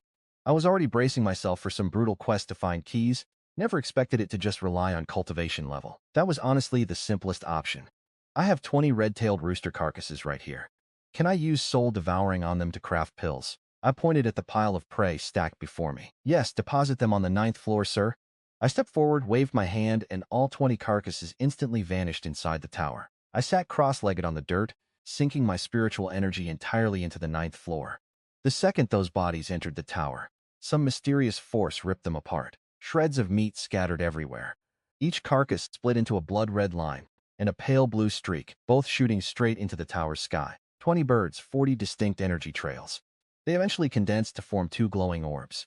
As the currents faded, ruined feathers and beaks tumbled right into the massive trench at the tower's base. The glowing orbs slowly dimmed. I narrowed my eyes and moved closer, checking where the red mass had scattered. 2 perfectly complete blood-red pills hovered there silently, right next to another pill that was barely a quarter formed. As for the pale blue mass, it just left a hazy shape not even close to crystallizing. The red ones are blood soul pills. Most of those 20 birds were totally weak monsters, with barely any vitality, so they only yielded 2 low-quality rank 1 pills. Still, that is enough to accelerate physical training, right from the first stage to the 3rd. The blue light meant a soul pill, but those red-tailed roosters had way too little spiritual energy to form even 1 complete pill. 20 birds, and only 1 was a 1-star rank. After all that, I only walked away with 2 single pills. Honestly, it was pretty disappointing. To make things worse, pills help with training, but they definitely do not fill an empty stomach. Those 20 birds could have fed me for days. Now they were completely gone. I had to find some other way to get food. Luckily, the floating island right across from me was covered in blood rice, the best staple crop around. I stared at the 2 blood soul pills resting in my palm, seriously itching to test them out. With a quick wave, I swept up the copper coins, banknotes, dagger, cleaver, and any usable arrows off the dirt, tossing everything straight into my personal inventory. All right, time to train and see the results myself. This time I skipped heading back to the cabin. I dropped into a horse stance right by the smoldering campfire. Thanks to my past experience, I slipped into deep focus incredibly fast. My stomach cramped heavily as my last meal digested at absolute lightning speed. The extracted blood and vitality essence flooded my muscles, strengthening my entire body. This was terrible. Burning energy this fast meant I would be starving again in a flash. I quickly pulled out a blood soul pill and swallowed it down. It completely melted the exact second it touched my tongue. A stream of pure blood essence surged through my energy pathways, syncing with my stance to deeply refine my bones. Once I completely absorbed the first pill, I swallowed the second without hesitating for even a second. Better to convert them into power than just hoard them. Strength growing inside your own body is the only kind that truly belongs to you. While I was totally lost in my training, absolute massive chaos had erupted back on the Blue Star. The crazy news that my live stream passed 1 billion viewers and caught alien attention was completely dominating the front pages across the world. Overnight, I had become the most famous name on the entire planet. Desperate to replicate that exact miracle, nations rallied their people to back the top trial participants, brute-forcing multiple streams past the 1 billion viewer mark in record time. But when those massive crowds flooded in and found absolutely nothing impressive to watch, they scattered just as quickly, fading back into countless obscure corners of the web. Hype is easy to fake, raw power isn't. Why hasn't Subobai gone live yet? It's already been a solid hour. How long does a guy need to eat? Do not tell me he actually went down for a nap. Did he just completely forget about the stream? Back inside the trial space, I slowly pulled my energy inward, got to my feet, and pulled up my stats in dead silence. Blue Star 010. Name Subobai. Level, Body Refining Realm. Level 1, Early Stage, Strength 45.4 kilograms, Talent, Divine Ability. Eye of Insight, 5 minutes of use, 5 minutes of cooldown. Pierces any concealment within 30 meters. Identifies absolutely everything. Range and duration scale up with progress. 1 low-quality Tier 1 blood spirit pill. Adds around 20 kilograms of raw strength. That is enough fuel for a solid half hour of training. Not bad, but brutally expensive. That single pill cost me 20 chickens. Looks like I need to start hunting way more fierce monsters. The higher the tier, the better. Ordinary beasts barely hold any blood essence at all. It is nowhere near enough to feed my training. I also noticed a slight change. The Eye of Insight gauge was already fully charged up. Did my training boost the cooldown, or did it just reset from resting? I'll have to keep an eye on it. Island Spirit. Are there still any red-tailed chickens left over on that opposite island? The radar shows the red-tailed chicken node is still active, which means there are definitely more out there. Once again, I totally underestimated this radar. Where the hell do I even find radar fragments? Do they drop from hunting beasts? Or do I need to hit up Money Island or Fog Island? I am seriously interested in those fragments now. A measly 100-meter range is way too short. If I could expand it to 1,000 or even 10,000 meters, that entire Tier 1 floating island would fall right into my line of sight. Not a single blade of grass could hide from me. Island Spirit, any idea how to get radar fragments? Sir, that question is totally beyond my clearance level. I absolutely cannot give you a straight answer. You will have to explore and dig around to figure that out yourself. There was actually a slight hint of disappointment in her tone. I couldn't help but smile. Fine by me. I paused for a second, then gave the order. Move our floating island closer to the one right across from us. Right away, sir. Would you like to boot up the live stream again? I thought it over, then nodded. Let's do it. I was about to dive into that dense forest, and my old viewers are definitely dying to see what is hiding inside. It was the absolute perfect bait. This might actually make the channel blow up. The second I gave the word, the stream went live. Everyone who bookmarked my channel got the ping and immediately started pouring back in. Viewer count broke 10 million in the blink of an eye, and the numbers were still climbing like crazy. Subobai is finally streaming. Where did you wander off to? Bro spent 2 whole hours eating. I swear this guy never breaks a sweat. Does he simply feel zero fear? Or is he just hiding some crazy trump cards? Hey Subobai, was that red-tailed chicken any good? Not like you will ever get to taste one. Ouch, that one actually stings. No matter how much the comment section blew up, I still kept the viewing feature completely shut off. Others could read the chat, but I couldn't see a thing. My complete focus was locked dead onto that opposite floating island. The two landmasses quickly locked together. Not a single red-tailed chicken in sight. probably hiding in the thick woods or the rice paddies. I raised my Zuga repeating crossbow, creeping carefully toward the tree line. The exact second I crossed the boundary, I activated the Eye of Insight. Everything inside a 30-meter radius became crystal clear. Zero immediate danger. I picked up the pace and pushed straight into the deep woods. I kept moving until a red and a green dot flashed across my vision. 28 meters out, green-eyed snake, Tier 1, 1-star, early stage. Highly venomous. Fully paralyzes the central nervous system. If bitten, you are completely dead within 10 minutes unless the venom is neutralized. But once you carve out its venom sac, the meat is incredibly tender. The gallbladder is mildly toxic, packed full of chi and blood. Process it exactly right, and it is a massive boost for training. Just never puncture the sac or the entire snake rots. Looking 27 meters the other way, roughly 10 meters out from the snake itself, a weird red and green plant caught my eye. Snake bloodweed, low-grade Tier 1. It completely neutralizes over 100 snake venoms, including the green-eyed snake. It also stops bleeding and perfectly cures blood stagnation. Just like I figured, the antidote is never more than 100 paces away. My eyes instantly lit up. Where there is poison, there is always a cure nearby. The strict rules of nature apply everywhere. With that snake bloodweed as a backup plan, venom wasn't a threat anymore. But I still held off my attack. A highly venomous snake was coiled up barely 20 meters away, and much worse threats were probably lurking further out. I will handle the threat directly in front of me first. The towering trees in this forest were packed incredibly close together, trunk to trunk. The Eye of Insight exposed its hiding spot, but my bow was completely useless. Tree trunks blocked every single path, zero clear angles for a shot. I had no choice but to push deeper to find a decent shooting angle. I moved about 10 meters before the absolute worst happened. A dead branch snapped right under my foot with a sharp crack. That sound startled the snake instantly. The green-eyed snake's pupils shrank to thin slits, its tongue darting out. It slipped down the tree and shot through the woods like a loose arrow, lunging right at me. This forest was its personal playground anyway. If I didn't have the Eye of Insight, I never would have spotted it. Yet, my bow was totally useless now. I quickly stashed the bow and drew my blade. Gripping that dark iron sword tight, I braced myself. The beast was nearly 10 feet long. The green-eyed snake charged within 3 or 4 meters, quickly coiling itself around a tall pine tree. Its tail wrapped the trunk, lifting its body over 2 meters in the air. A pair of cold jade-green vertical eyes glared down at my face. The uninvited intruder. Its tongue flicked in and out with a chilling hiss. Damn, this thing was massive. Subobai was in serious trouble now. The system description made that perfectly clear. A 1-star Tier 1 monster and highly venomous. There was no antidote. A single bite meant certain death. Returning to the floating island within 10 minutes was impossible, meaning he couldn't escape the test. He walked right into a life-or-death crisis already. Subobai is a total idiot. He knew the forest was dangerous, yet he rushed in anyway. He already had enough chicken for days. What was the point? That easy success early on must have completely messed with his head. He got arrogant, and he only has one life. If he can't kill this snake, his test is completely over. He had a ranged weapon, yet still decided to enter the dense woods. Such a truly terrible move. That was their commentary. The entire audience had already written me off.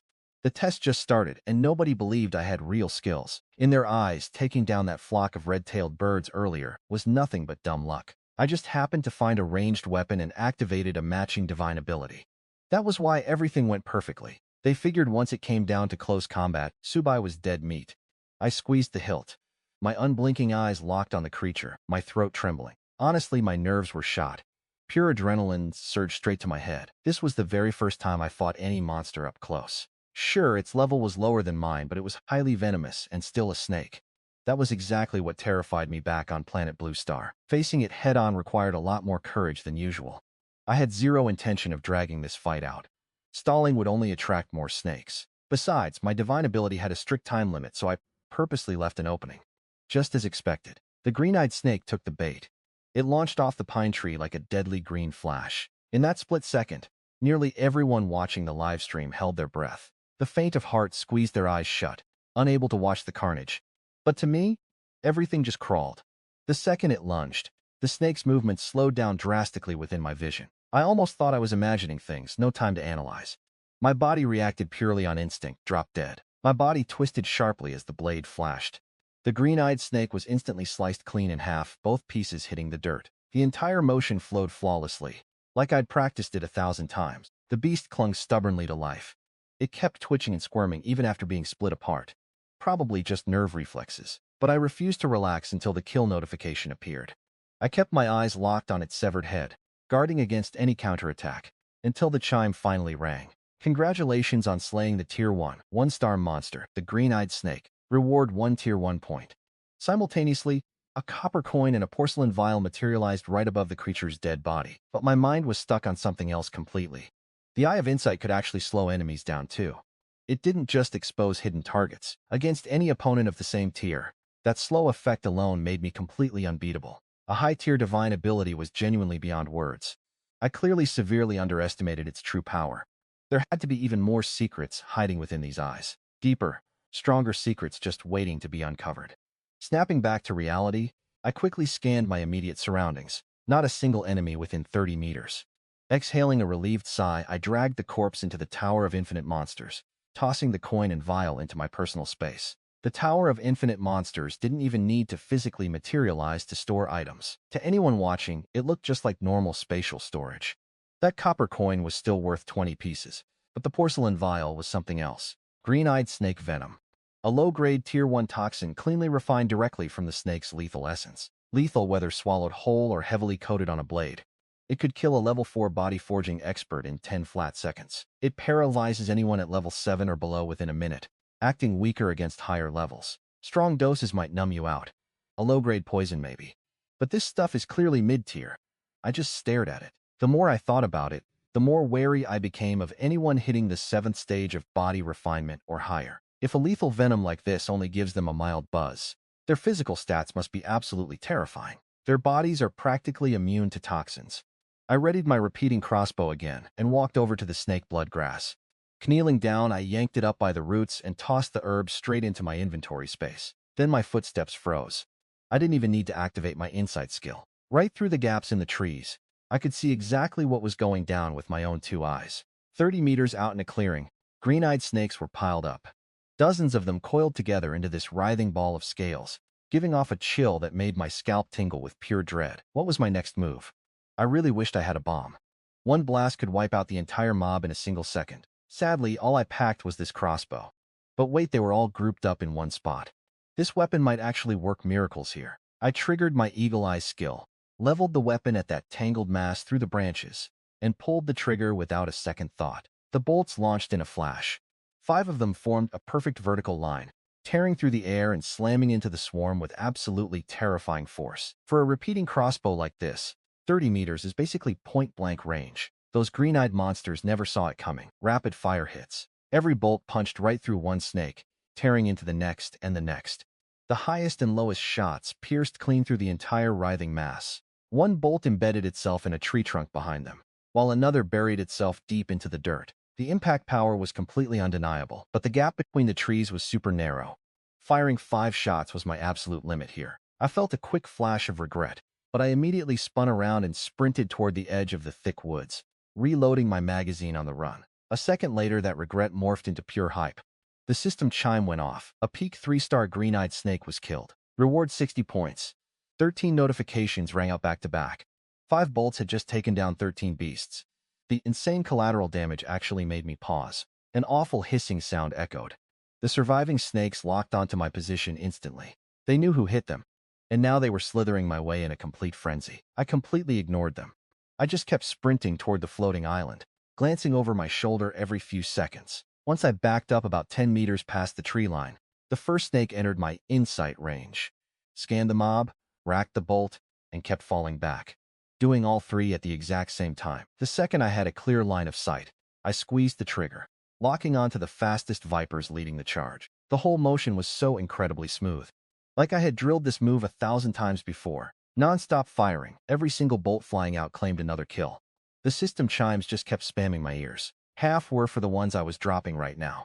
The rest were from the mortally wounded ones, back in the woods, finally bleeding out. Right in the middle of this chaos, I realized my ammo was tapped out, and 2 of them were still pushing me hard. Luckily, both of them were just early-stage, 1-star mobs.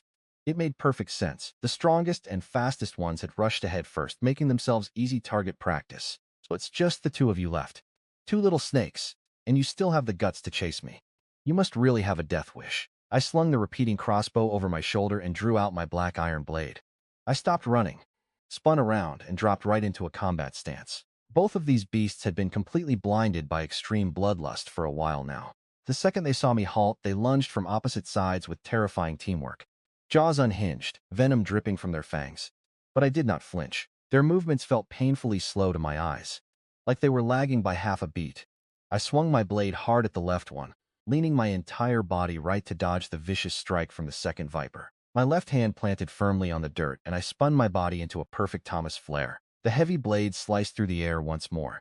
It caught the charging snake right on its whip-like tail, severing it clean off in a single brutal chop. Toxic blood sprayed everywhere, and I instantly vaulted backward. I was extremely careful not to let a single drop touch my skin. The wounded viper glared at me with pure toxic hatred. Its forked tongue flickered as it let out a blood-curdling hiss. But I never give a downed enemy room to breathe. That is how you close a fight. This time I rushed in on the offensive. Its survival instincts kicked in, trying to dodge my falling blade, but it was just a split second too slow. I flicked my wrist fast, shifting the crushing downward strike right into a horizontal slash that carved a perfect arc through the air. A flash of cold steel and I took its head clean off. System alert, green-eyed snake eliminated. Another chime. Snake eliminated. Both monsters finally dropped dead, both sliced cleanly in close quarters combat. I let out a heavy sigh of relief.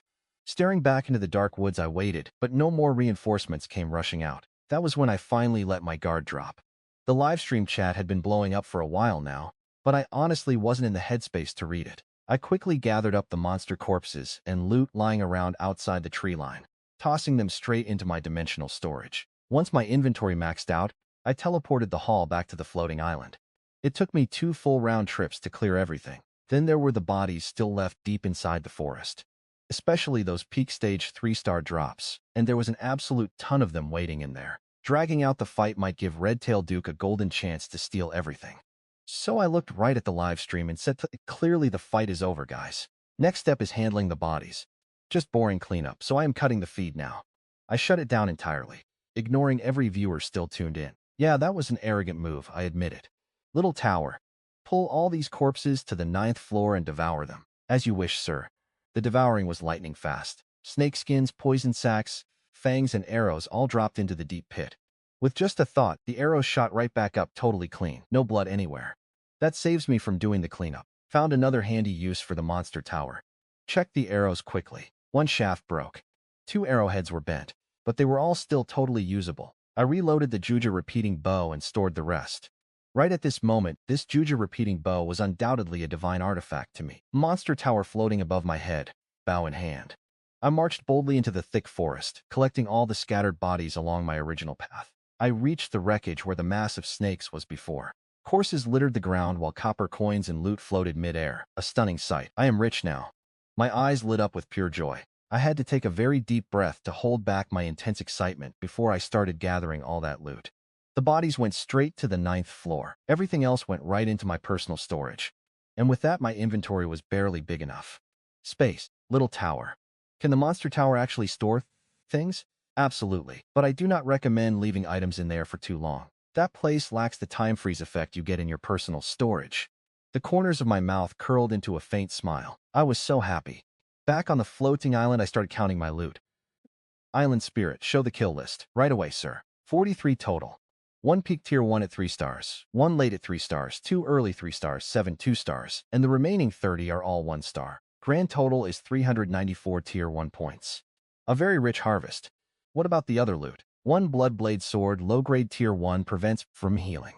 It is absolutely considered the very best among low-grade divine weapons. I happen to need a sword.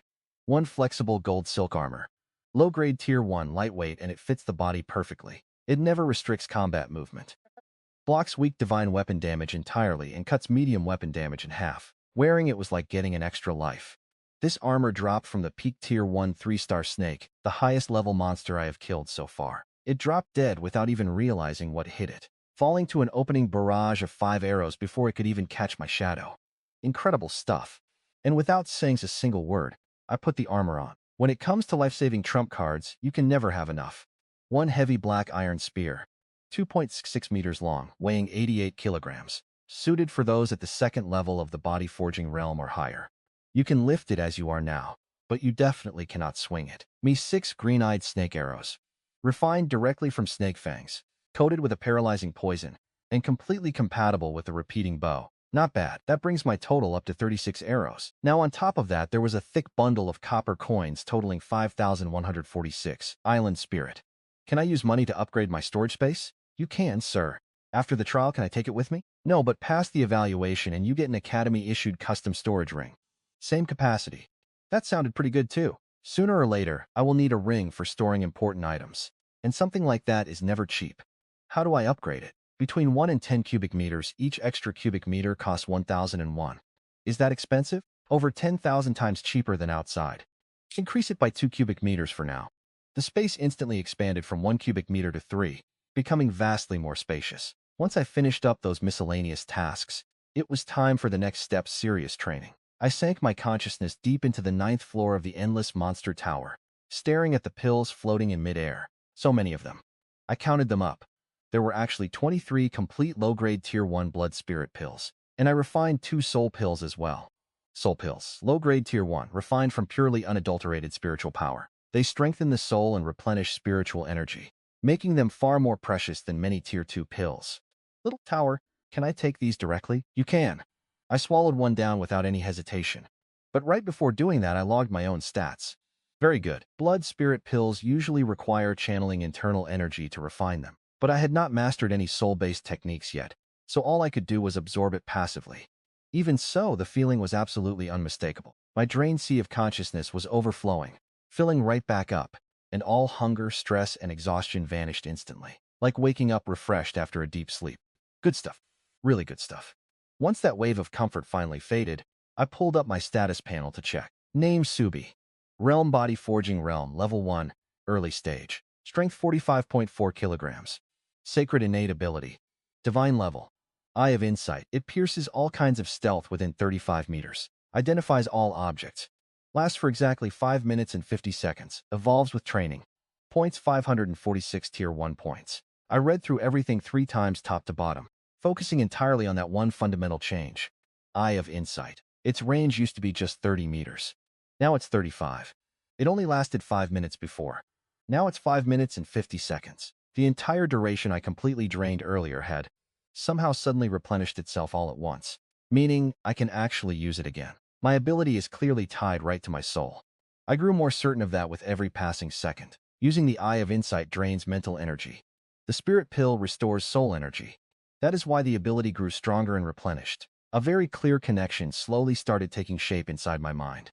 If I was right, the Spirit Pill's value just jumped a whole other level. It's the most crucial consumable for my future, my hidden trump card to safely save for a real crisis. In normal times, it completely strengthens the Eye of Insight. During battles, it keeps the ability active. A truly priceless treasure. I cannot brag about something like this publicly. I'll use it quietly by myself, I warned myself. The second I realized that, my single remaining pill became totally priceless. I set a strict rule for myself in that exact moment. No matter what happens, I'll always keep at least 1 spirit pill inside my storage space for emergencies. So, this pill is completely off limits until I score another one. I sighed, exhaling stale air. I cleared my mind of distractions, dropped into a horse stance, and started a new training session. I swallowed a blood spirit pill. It instantly melted into pure blood energy, surging through my meridians, muscles, and bones guided by my technique. My body devoured that power like it was starving, and my physique rapidly bulked up. Second pill. Third, I refined 6 consecutive pills until my stomach growled in protest. I got hungry again and frowned. My strength hit 163.1 kilograms now, not 165.4, diminishing returns. So the stronger I become, the less boost I get from each tier. The effect of a low-grade blood spirit pill makes perfect sense. Should I eat or keep training? If I pushed on, just 2 more blood spirit pills might be enough to break through to the second tier of the body forging realm. As cultivation rises, it consumes your body's ki and blood far more fiercely. The hunger will only get worse from here. Forget it, I'll eat first, there's no rush. I glanced up at the hut's ceiling, trying to check the time. The countdown. 9 cosmic, 16 days in blue star time, 11 hours, 25 minutes, and exactly 21 seconds. 8 hours had already passed. Going by blue star's rhythm, it should be around 3 or 4 in the afternoon. Yet the daylight here barely changed at all. That massive sun is still just hanging on the distant horizon, not moving a single inch. So weird. Hey Island Spirit, do day and night here follow cosmic days? Are they extremely long? When something isn't clear, you just ask. Good habit. Master is quite smart to notice so fast. I thought you wouldn't realize until night simply refused to fall. The island spirit seemed a bit surprised, so I was right. Yes, and the nights here are incredibly dangerous. But the first cosmic day is just a beginner's grace period. Master only needs enough food to survive that long night. But starting from the second cosmic day's night, you must stay fully alert and watch for outside threats at all times. My heart sank. Half day here equals over 8 full days back on Blue Star. From now on, I'll have to stockpile enough food, water, and cultivation resources for that massive long night. Otherwise, that night will completely wipe out a massive chunk of the testers. A low growl snapped me back. I should have saved some chicken. Oh, right. I can use points for the lottery. That thought suddenly flashed through my mind. Hey, island spirit. What exactly can the lottery drop for me? Anything within your current tier. The lottery system deliberately favors Master's current needs. So whatever I want, my chances of pulling it actually increase. It only boosts the drop rate, so it isn't guaranteed. Good enough. I didn't hesitate anymore.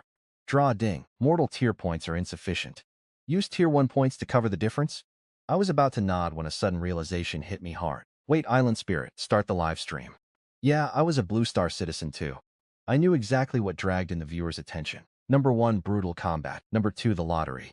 People are just naturally obsessed with the total unknown. Otherwise, mystery boxes wouldn't be such a massively booming business. Streamer, you're finally online. I waited way too long. The flowers withered from all this waiting. How did taking care of one green-eyed snake eat up so much time? I hid absolutely nothing. 9 parts truth and exactly 1 part lie. Right after I killed the green-eyed snake, a cultivation technique randomly dropped. So I practiced it a bit. Took some time. Confident and seamless. Killing the green-eyed snake was real. The technique dropping was real. The time spent practicing was real too. I merely left out 2 major details. Tower of Beasts and the Divine Devil Art of the 9 Revolutions. I was absolutely certain. A guy grabbing a powerful cultivation technique and not practicing it immediately would be a true miracle. That comment had the audience nodding along, one after another. So what is the host's cultivation level now? I heard someone already hit the middle stage of the first tier of body refinement. That kid is a total monster. You mean Wu Chong? A martial arts heir starting as an advanced apprentice. He dropped a level 1 1-star beast with a single arrow. That snagged him the very first global kill for this tier. One beast instantly brought him 1,100 level 1 points. Then he pulled a perfect grade level 1 technique from the lottery, breaking through to the first level of body refinement in just 2 hours. Just half an hour ago, he hit the middle stage. The kid is basically using cheat codes. Wu Chong and I took totally opposite paths. He hunted first, then cultivated his energy. I cultivated first and then hunted. He had a martial arts foundation, but 0 techniques to start with. He had to explore. Meanwhile, I had the technique, but absolutely no foundation. Since I value my life, I just played it safe.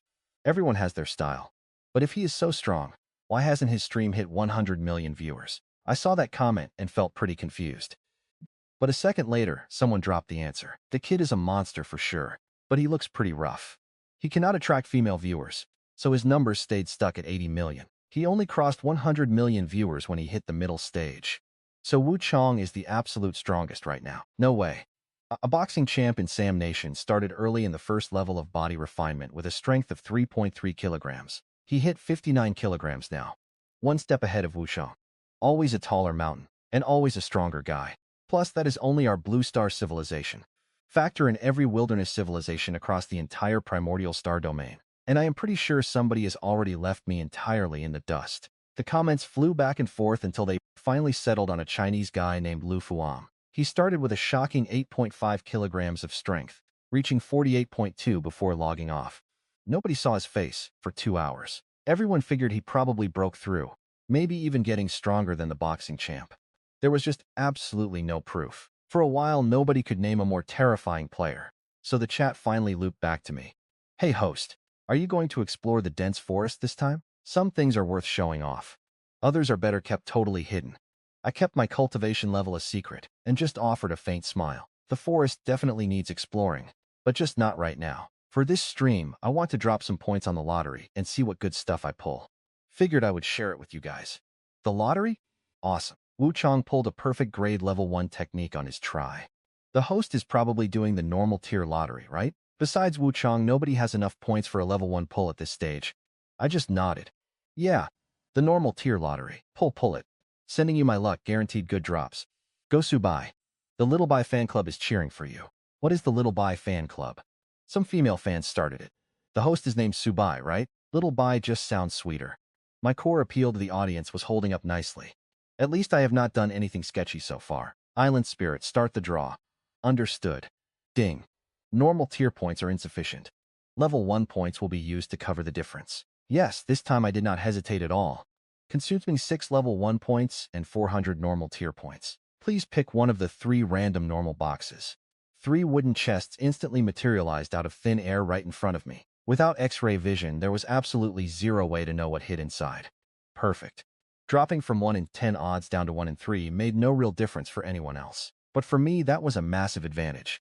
I could just pick the exact box I needed most, the most valuable one out of the 3. I secretly activated my Eye of Insight, but on the surface. I pretended to be completely torn, looking back and forth between the boxes. A totally flawless performance. Nobody would ever guess I possessed this kind of power. Name, Standard Sword and Shield Infantry Equipment. Tier, Normal Excellent. Description, a full set of close combat infantry gear, including a shining armor, a sword, a shield, and 3 sets of uniforms. Damn it. My thoughts immediately raced. If I had pulled this gear on day 1, it would have been a massive advantage. Later on, I could even arm my recruited islanders and build an entire army. Sadly, it is pretty useless to me right now. I turned toward the second box. Name, Normal Poor. Description, 30 cubic meters of wood, use it as firewood. Or to upgrade the Island Lord Mansion and build more functional facilities. Upgrade the Island Lord Mansion. I paused for a second. I assumed the hut would not change until a floating island leveled up. I never expected I could upgrade it all by itself. Now I was genuinely getting pretty curious. I kept a straight face and checked the third box. If it wasn't tempting enough, I'd have chosen the wood. There was tons of oil pine to chop on the opposite floating island, but I was completely alone. One standard gacha pull costs 10 level 1 points, which is enough to kill an early stage 2-star monster. But how long would it take one guy to chop 30 cubic meters of firewood? I did the math. Name, Milk Bread. Category, a box of 12 units. Each unit holds 10 packs weighing 200 grams. Shelf life is 6 months. The taste gets pretty bland if you eat too much. My heart leaped. Blood rice was better for training, but the husk was still there and tasted awful. But this bread lasts 6 whole months. I can stack directly inside the Island Master Palace. The perfect stash before the long night hits. As for training, I already have blood spirit pills, which easily beat blood rice. Anyway, I faked some hesitation, then dropped my hand onto the third box. I will take this. The system chimed, congratulations on winning milk bread. A huge waist-high cardboard box dropped next to me. I sliced it open with my dagger. Inside were 12 small boxes stacked neatly, each holding 12 bags of modern milk bread. See that? Milk bread. Now this is the real treasure. Half my upcoming food crisis was just solved. My smile was 90% genuine and 10% for the camera. Man, that is a massive amount. That will last you a long time, right? Well, it cost me 1,000 human rank points.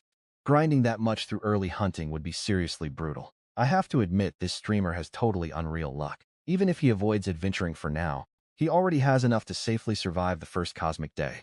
Honestly, the rewards were way more generous than I expected. Worth every point. The lottery absolutely drained my points, but it was a massive steal. I quickly realized the true nature of the first phase. Getting enough food and water to survive 10 cosmic days was not as hard as I thought. The real threats were vicious monsters and pirates. It felt like a survival challenge, but it wasn't just struggling in the harsh wild. The system chimed, insufficient human rank points. Spend 10 level 1 points for a pull? Yes. Name, Standard Infantry Archer Gear. Category, Premium Human Rank. Description, Polka helmet, infantry armor, a heavy 3-stone bow, and 3 spare sets of military uniforms. An archer. Ranged weapons are way more useful than a sword and shield in these early stages. My eyes lit up with excitement. Name, Mineral Water. Category, Mid-Human Rank. Description, Modern filtered bottled mineral water. 12 bottles holding 5 liters each. The third option was wood. I hesitated a second between the archer gear and the mineral water. Then I went with the water again. Everything was about prepping for the long night. That water pool was slowly leaking out. The level dropped by half in just a few hours. No way it would survive one long night. Plus, once I finished the bottled water, I can always refill them from any water source. That is way more practical. As for the bow and arrows, I already have my Zuga repeating crossbow, so I really didn't need them at all. 3 boxes of mineral water hit the ground exactly like the 4 bottle packs back on the Blue Star. I ripped one open. Sure enough, all 5-liter bottles, but 0 brand names. Then an idea hit me. That voice at the start mentioned trial participants could take sponsorships and do promos. The bread and water this streamer pulled have absolutely 0 branding. Could he just slap some ads on them? Run a promo and make them world famous? Actually, famous across the entire Primal Star region? This guy could make an absolute fortune in ad revenue. Someone's imagination was seriously running wild. Seems like it might actually work, though. Most likely this would only blow up inside our own civilization. Aliens would see it, but they couldn't actually buy it. Unless advanced civilizations with interstellar shipping sell stuff to us, but even within our own world, this is huge. A local brand could totally ride this wave and become a multinational giant. Hello, Mr. Subobai, we are the Nature Delivery Crew. We are offering 200 gold coins just to mention our slogan, whenever you drink water on stream from now on. Wow, a company is actually reaching out. Hello. He froze for a second, then frowned. Island Spirit, can I accept ad deals directly? Yes. What is the split for my cut? Dark Dimension platform takes 10%, the Academy 20, the home country 10, and the host keeps 60. That was way better than I expected. Out of 200 gold coins, I would pocket 120, roughly 6 million. If I was still back on the Blue Star, I would agree instantly. That is way more money than I could ever earn in a lifetime. But right now I already have over 5,000 gold coins, just from tips alone. Those 120 coins mean absolutely nothing to me. Unless they offer an unrefusable price, I'll pass for now. Honestly, my value hasn't even hit a quarter of its peak. My net worth is about to skyrocket, and second, this offer is painfully weak. If it were 20,000 gold coins, maybe I'd consider it. Never show your cards when you are starving. Sorry, I'm not considering any ad offers right now. I turned the offer down. Chat completely blew up. Wow, he actually rejected it. 200 gold coins just to drop a simple line while taking a sip of water. But it is really not that simple. Just clearing the first stage takes 6 whole months. Imagine reading a sponsor read every time you take a drink. How annoying is that? Plus, the streamer only gets paid if he clears the level. Makes total sense. Given the skills this streamer showed, his market value is about to absolutely skyrocket. Taking the deal now is a massive lowball. The final day would definitely be the best time to cash in. But wait, the last day is super dangerous. How is that a good time for ads? I think day one is easily the safest bet. Besides, they aren't asking him to plug the brand every single time he drinks. Just once or twice during the stream. Maybe not at all. When you put it like that, it is no big deal. Just a tea favor. I would totally take the offer. The comments kept rolling in, but I ignored them. No means no. Time to keep pulling. 15 straight pulls, plus the previous 2 makes 17 total. All that common loot just piled up on the ground. Wood, steel, stone, instant noodles, bottled water, and milk bread. What really got my heart racing were those 4 tech items. Just like the Island Spirit mentioned. Out here, you can win anything. Prize number 1, a compact dragon soar hulling machine. 1-button operation. 1,200 kilos an hour, and it preserves all the nutrients. The item description claimed that with this, you never have to chew raw blood rice ever again. I stared at it, pictured that massive field of raw blood rice, gritted my teeth, and claimed it. As for power, pulling a hulling machine meant scoring a generator was strictly a matter of time. If not this pull, then the next one.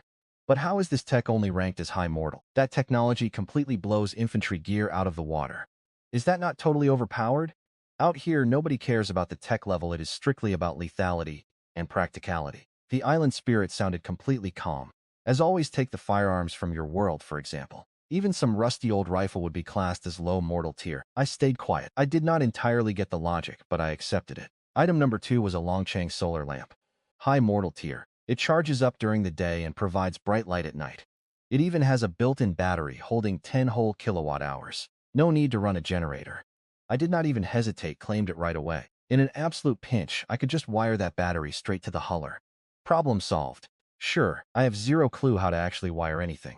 But I have tens of thousands of viewers watching me right now. Any single one of them could be my tutor. Liang brand again. What civilization builds this stuff?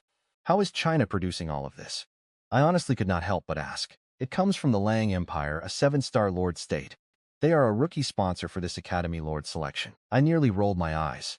So everything I was pulling was basically just an ad placement for some major civilization. What about the bread and water? How come you never mentioned who sponsors those? Nobody has sponsored them yet. The Academy supplies them directly. Once a sponsor steps in, that changes. So you are saying more civilizations will throw their money around and run ads during this trial? Of course. Island Spirit stated it like it was the most natural thing in the world. This is the biggest event in the entire primeval star domain. An event that decides the fate of countless civilizations. I kept my mouth shut. Item 3, a massive Lang hybrid harvester. High mortal tier. On paper, it can harvest 120 mu an hour and hold 2,000 liters of diesel. It runs non-stop for 200 hours. Good lord. That is way more beastly than the newest harvester on the Blue Star. This time I basically snatched it up instantly. Manually harvesting 5 or 6 mu of blood rice on this floating island would take hours, even with a body-refining physique. But with this beast? Just a few minutes. Item 4, a compact Lang diesel generator, high mortal tier. It came with 30 liters of fuel. Before the harvester dropped, I probably would have been jumping for joy. But now, sitting on 2,000 liters already, those 30 liters barely even registered. Damn, the streamer actually pulled a generator. His luck is seriously unreal. 4 whole tech items, and each one perfectly fits his current level. I am so jealous. Think he completely drained his points? He just did 17 pulls. That was the chat guessing. Skipping the corrections, I paused, gathered my loot, and answered with a faint smile. When I pulled the huller, I figured tech meant I would not strike out on the energy front. Luck was really on my side. I scored the generator and the harvester together. As for my last few points, I am not feeling too confident. Half truth, half lie admitted. I was running low on points, but never gave an exact number. Let them keep guessing. But nobody knew the real reason. The Eye of Insight only had 12 seconds of charge remaining. One more use at most, why waste it? After the giveaways, today's stream is over. I am making some instant noodles, then locking myself away to train. Next time, I will take you deep into the forest and show you what hides in the dark. Teasing over. I killed the stream. Peak viewership crossed 70 million today, though it missed the 100 million mark. No adventure footage means zero platform support. The rules here are totally different from Blue Star. Fame does not matter. It is about challenges, hunting, exploration, and raw adventure. That actually drives the views. The government already caught on to this pattern. They just secretly leaked the intel to me. I kept that in mind, along with the favor I owed them. I cooked 2 packs of noodles and some bread, yet I still only felt about 80% full. I approached the Island Master Mansion interface and asked Island Spirit, what does an upgrade require? A level 1 Island Master Mansion has 5 tiers: primary, basic, intermediate, advanced, and ultimate. Right now it sits at primary. You have enough materials to hit basic. I asked, what exactly does reaching that basic tier take? 15 cubic meters of firewood, 15 cubic meters of stone, plus 3,000 bronze coins. That is it. Besides the sting of losing cash, it was no big deal. I was rolling in it lately. Do it. Upgrade it now. The confirmation chime rang. The little wooden cabin bloated up with a deafening roar, forcing me back dozens of meters.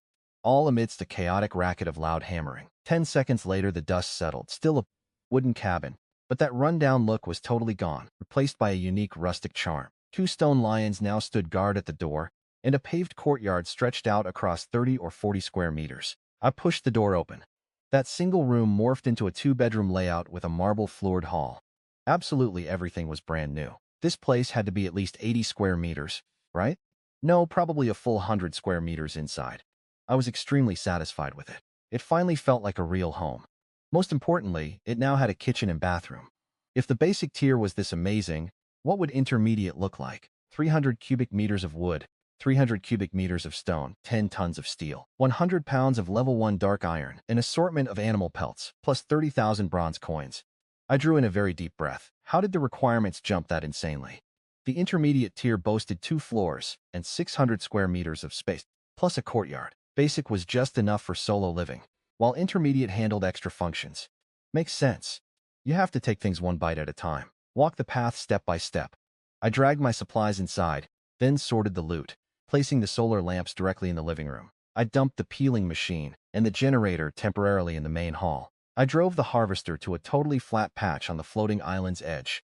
It was the absolute perfect spot for docking with wild floating islands later on. Once everything was in its proper place, I stood firm by the door. Closing my eyes to focus, I popped the blood spirit pill and hit my training stance. Refine the first, then take the second. Shortly after dropping the second pill, an expanding agony ripped through my entire body. Was I about to break through? Sweat beaded on my forehead, dripping down only to be instantly swallowed by the dust. My skin flushed boiled shrimp red, hissing loudly as steam poured right off me. Breakthrough!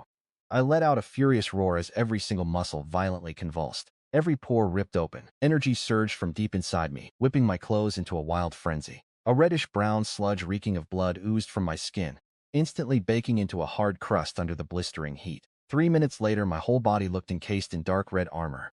Now shatter. My muscles flexed and the crust cracked on command, crumbling away into the dirt. Reborn from that shattered shell, my exposed skin was tight and flushed, practically glowing with raw vitality. My eyes snapped open. I stared down at my own body in shock, pupils shrinking to tiny pinpricks. Hey, Island Spirit, are you seriously telling me This was just the jump from stage 1 to stage 2 of body refining? I literally just broke through. An ordinary cultivator pushing from peak stage 1 to stage 2 usually needs brutal training and massive energy buildup. But I was born with divine rank bone roots. I did not hit a single bottleneck or wall, just casually stepping right into the next stage. Yeah, the 9 body refining stages are exactly 9 physical transformations of the flesh. Every stage hits harder than the last. Once you clear all 9, your body becomes utterly flawless, shedding its fragile mortal shell completely. And what about lifespan? Does body refining actually extend it? The first 3 stages strictly focus on toughening the flesh and building a foundation. Breaking into the 4th stage tacks 2 years onto your lifespan. Hitting the 7th adds another 4. Theoretically, hitting peak stage 9 bumps your total lifespan up to a full 12 cosmic years. Translated into blue star time, that is roughly 200 years. It completely smashed normal mortal limits, even if plenty of people back on blue star regularly lived past 84. How do you explain this? Those with ancient bloodlines, masters of healing techniques, or people taking rare elixirs can shatter normal limits. But blue star took a completely different path. Technology, it can extend lifespans too. But that is another story entirely. I get it now and everything is finally making sense. The thrill of breaking through made me forget everything else. 15 blood spirit pills left. Should I hunt, keep cultivating, or practice my combat skills? I made my choice quickly. Cultivation comes first to raise my realm, then combat techniques to boost my attack power. Right now my fighting strength relies entirely on the Eye of Insight and the Zuga repeating bow. The second my divine ability times out and my arrows run dry. With live cameras rolling, I will only have brute force left, and that is incredibly dangerous.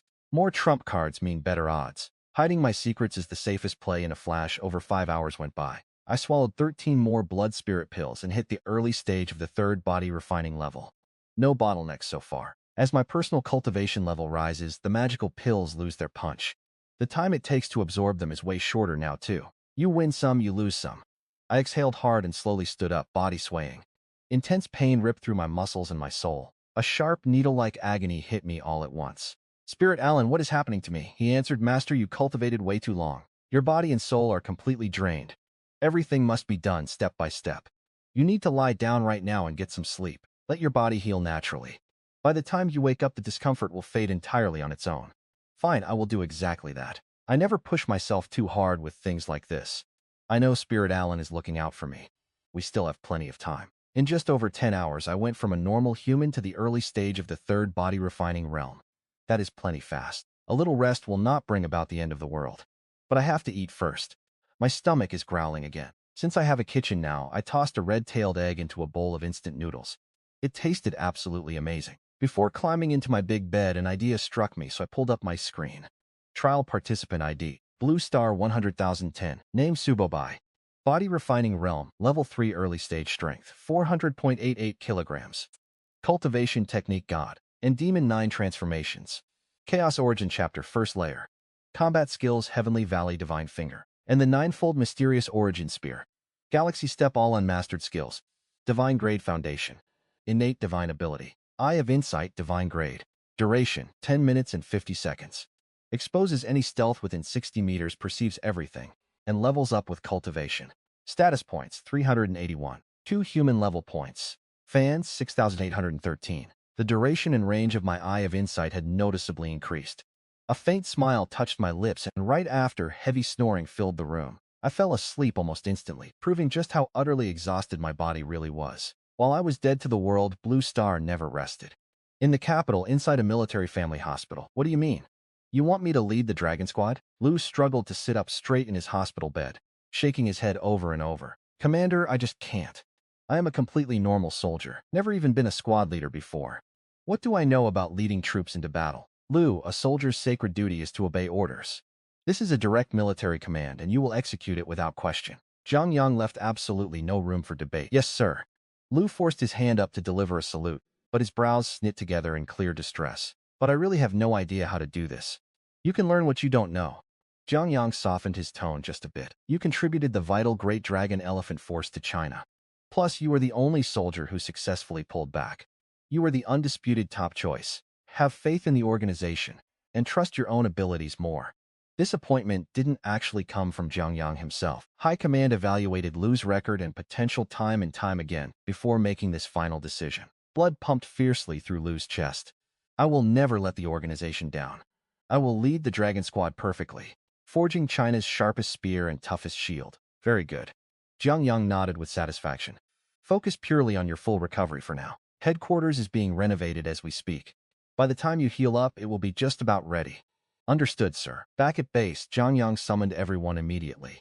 Lu Min stepped forward with 9 other squad leaders, each handling one of China's top 10 participants. Any broadcast from Subobai yet? He looked directly at Lu Min first. No. Lu Min shook her head with a bitter smile. How long has it been? She checked her watch. 10 hours and 48 minutes. Jiang Yang went completely silent. Subobai was already ranked 3rd among the most critical national figures under surveillance. This prolonged radio silence weighed heavily on him. What about Lu Fan? He turned toward Wang Jia, whose participant was dubbed China's absolute greatest hope. Lu Fan streamed live for 2 hours, managing to take down 28 fierce monsters. Just 3 hours ago, this kid revealed his cultivation level 98 kilograms of raw strength. Our current assessment? He might have already broken through to the late stage of the first level in the body refining realm. He is probably the strongest in the world right now. Wang Jia grinned. Voluntarily dropping your cultivation stats was a government recommendation for all test takers anyway. It was a surefire way to pull views. On Blue Star, that logic held up. Almost everyone just accepted it. A few hardcore fans had even set up their own global power rankings. The Dragon team's cultivation speed is pretty pathetic. Their highest rank is just an advanced trainee. None of them have hit the body refining realm. Their bone structure and talent levels check out. So why is Long advancing so fast? Is his bone structure grade just that high? Zhang Yong frowned. Boss Long never revealed his grade, but his luck is insane. Wang Jia pulled the file closer. The second floating island he explored had an entire ginseng field. Many roots were over 50 years old. Once fully absorbed, his cultivation could easily jump to the 3rd level of the body refining realm. He paused, then added, anyone hitting the body refining realm this fast definitely stumbled onto a hidden treasure. They really are some brave, lucky souls. I am guessing it is a newcomer reward from the Cosmic Master Academy. If you are bold enough to explore, you can find real treasure on those early floating islands. Everyone nodded. The theory made total sense. Without the 10,000 Beast Tower, the blue-eyed snake's gallbladder, and the red-tailed chicken eggs, along with the blood rice, would be Subai's best possible resources right now. Zhang Yong's eyes lit up. Good news. Start buying up ginseng worldwide right now. Move fast. Other countries will figure this out sooner or later, and prices are going to skyrocket. Keep your eyes peeled. The second you spot any other cultivation resources on Blue Star, I want to know. He was already running the numbers. Opportunity always rewards whoever makes the first move. Also compile all this intel. Push it to the live streams of every single test taker inside China. Tell them the day one opportunities completely outweigh the risks. They just need the guts to act. Missing out on the first cosmic day makes catching up way harder later. The logic was dead simple. If you are scared to step outside on day one, how will you survive the deadlier trials ahead? Understood. Zhang Yang turned to Lu Min. The exact second Subai goes live, let me know.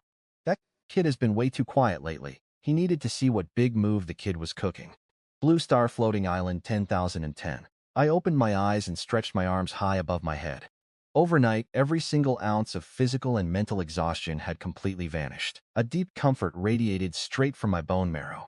My mind felt incredibly sharp, like it had just been rinsed in ice-cold mountain spring water. I sat up and checked my stats.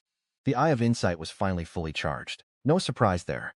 What actually amazed me was the strength bump. Before bed, it sat at 400.8 kilograms. Now it was 402.3. Island Spirit, how did I get stronger just by sleeping? Master consumed heavy doses of blood and key pills before resting.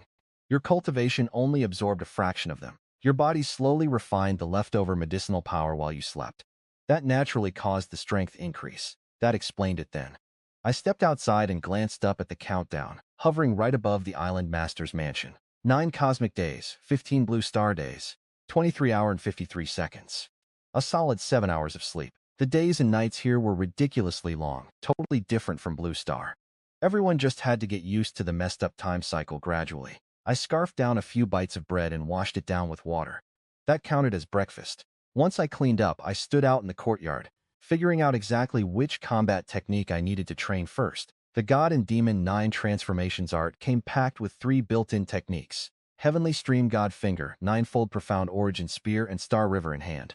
I had the Guju repeating crossbow for range, but my close combat skills were garbage. My cultivation might have already hit the early stage of the 3rd level in the body refining realm, but my combat experience was 0. I had not even scratched the surface of any martial technique yet. Without the eye of insight tracking everything in a real fight, I probably could not even beat an early Tier 1 3-star monster. I knew my exact limits. Let me just take a quick look at these three techniques first. Heavenly Stream God Finger condenses the power of laws. Without being a true god, you won't unlock even a fraction of its strength. It is a supreme 5-layer finger technique. Gold Breaker, it concentrates power into one single point to shatter metal and stone. Bypasses key armor, blood shields, and auras entirely. A celestial phenomena. Condense 10,000 phenomena into one finger to deliver heaven's punishment. The star-shattering technique. It channels origin power to obliterate entire star systems. God Killer. Slaughters deities as easily as stray dogs. Pure condensed laws. I become the laws themselves. I can reverse time, erase a stellar realm, or even reboot the entire universe all with a single thought. Its power has absolutely no ceiling. Right now, only the first layer is unlocked. I took a deep breath. No upper limit. Those 3 words alone were enough.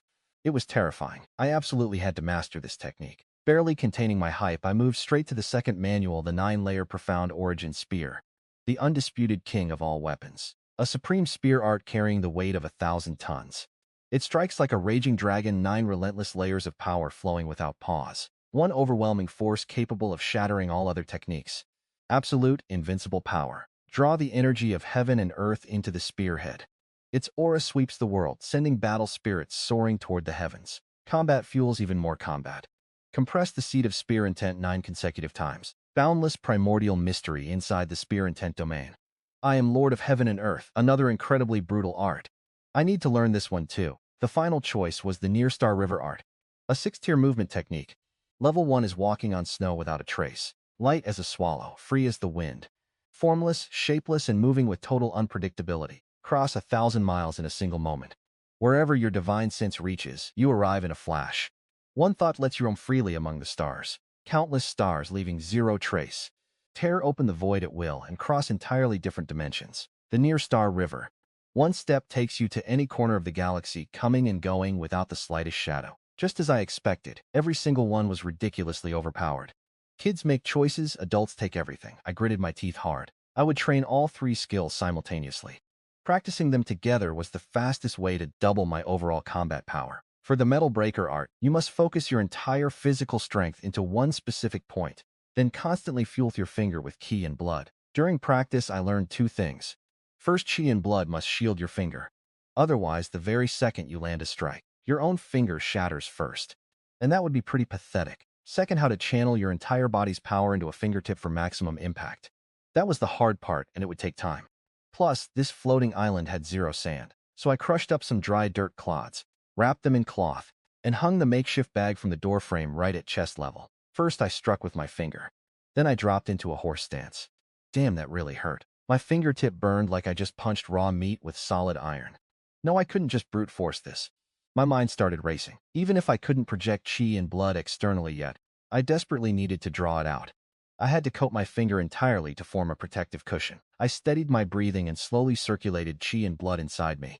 The moment I had that thought, a deeply familiar sense of inner clarity washed over me. I struck again, the pain plummeted. Such a weird feeling. I quickly checked my stats. The Eye of Insight's remaining time dropped by 5 seconds. My pupils shrank. Could a divine ability actually help with martial cultivation and training? The Eye of Insight views the world outside and the self inside. Turns out it could actually expose the flaws in my training method. I tried again, deliberately activating the divine ability this time.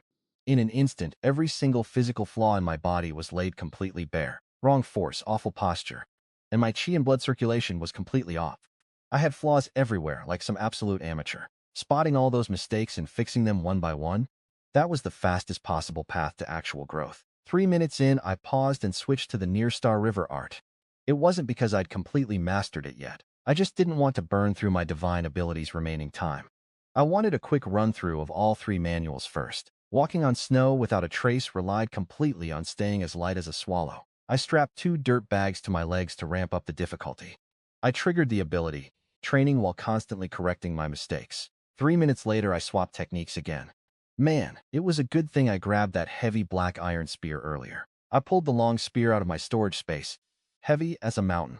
Its early stages demanded massive, wide-sweeping movements. Only this time, I ignored the 3-minute mark entirely. I kept training until my supernatural ability timer completely hit 0. Even then, I completely refused to quit when my chi and blood ran dry. I swallowed a blood spirit pill, grinding through the training while recovering. I didn't even pause for breath until the second pill was fully absorbed. Really a shame, though. The Eye of Insight was still far too brief. And my bone root? Supreme divine rank. My comprehension was razor sharp, and I was training top-tier combat skills. Naturally, my progression speed was already fast as lightning. You never really grasp the distance you need to cross until there is something to compare it with. Once you see the light enduring, the dark becomes almost impossible. I pulled out my last spirit pill, hesitated for just a split second, then threw my head back and swallowed it whole. I gripped my spear again. This was exactly the feeling I needed. Absolutely incredible. Pacing the bluestone square, my spear's shadows flickered with the blinding speed of lightning. And yet every single strike carried the crushing weight of Mount Tai. Skills drain energy, and the spirit pill restores it. Drain meets recovery, they are supposed to balance out eventually. But by the 5th minute, the duration started dropping again. Recovery stopped completely, leaving nothing but a constant heavy drain. I stopped moving right away. Checked my stats one more time. Number, Blue Star 1000. Name, Subobai. Body refinement level 3rd tier, early stage. Strength 405.3 kilograms. Cultivation method God of 9 transformations. Demonic art primal fusion chapter of the 9 transformations, 1st tier. Martial techniques flow of all under heaven, divine finger. Gold shattering at 1%. The 9-layer per 1000 Jun at 6%. Galaxy Snow Step hairline accuracy. Traceless at 3%. A divine grade bone root, an innate god level ability, and the Eye of Insight for 10 minutes and 47 seconds out of 10 minutes and 50 seconds. Exposes all stealth within 60 meters and evolves completely alongside. Cultivation. I grasped 3 changes in a single glance. During the constant drain, the spirit pill highly prioritized something else. It restored mental power instead of strengthening the soul, exactly why the duration and range stayed the same. Those 2 blood spirit pills barely added 5 kilograms. A seriously brutal drop, honestly. Cultivation itself seems to greedily devour all my chi and blood energy. So the medicinal power mostly went right into patching up the huge gap in my endurance. The flow of all under heaven divine finger took the longest to train, yet progressed the slowest. Its 1st tier is easily the hardest part. While practicing, I felt that clearly my resources were drained right to the bone. Time to stream. I stared out at that wild, floating island on the distant horizon. This time I was fully determined to level it completely. I absolutely wouldn't leave a single savage beast breathing on that island. Island Spirit, open the live broadcast room right now. Understood, Master. The moment the stream went live, comments flooded in like a massive torrent. But something felt really off about the viewer count. Last time it broke 10 million in under 30 seconds. This time barely a few 100,000. Did all my fans ditch me just because I went completely offline for a while? Countdown check. 15 blue star days. 21 hours, 35 minutes, and 41 seconds. I spent nearly 2 hours running through those 3 martial techniques. Adding the time before that, it had been roughly 15 hours since my very last stream. Streamer, you finally went live.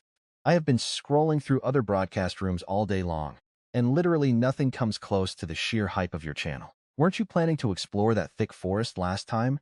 Get moving and show us some action. I have been dying to see that forest. What cultivation level are you at now? How strong are you? I heard every country established combat power rankings, and there is even a global combat leaderboard out there. That really caught my interest.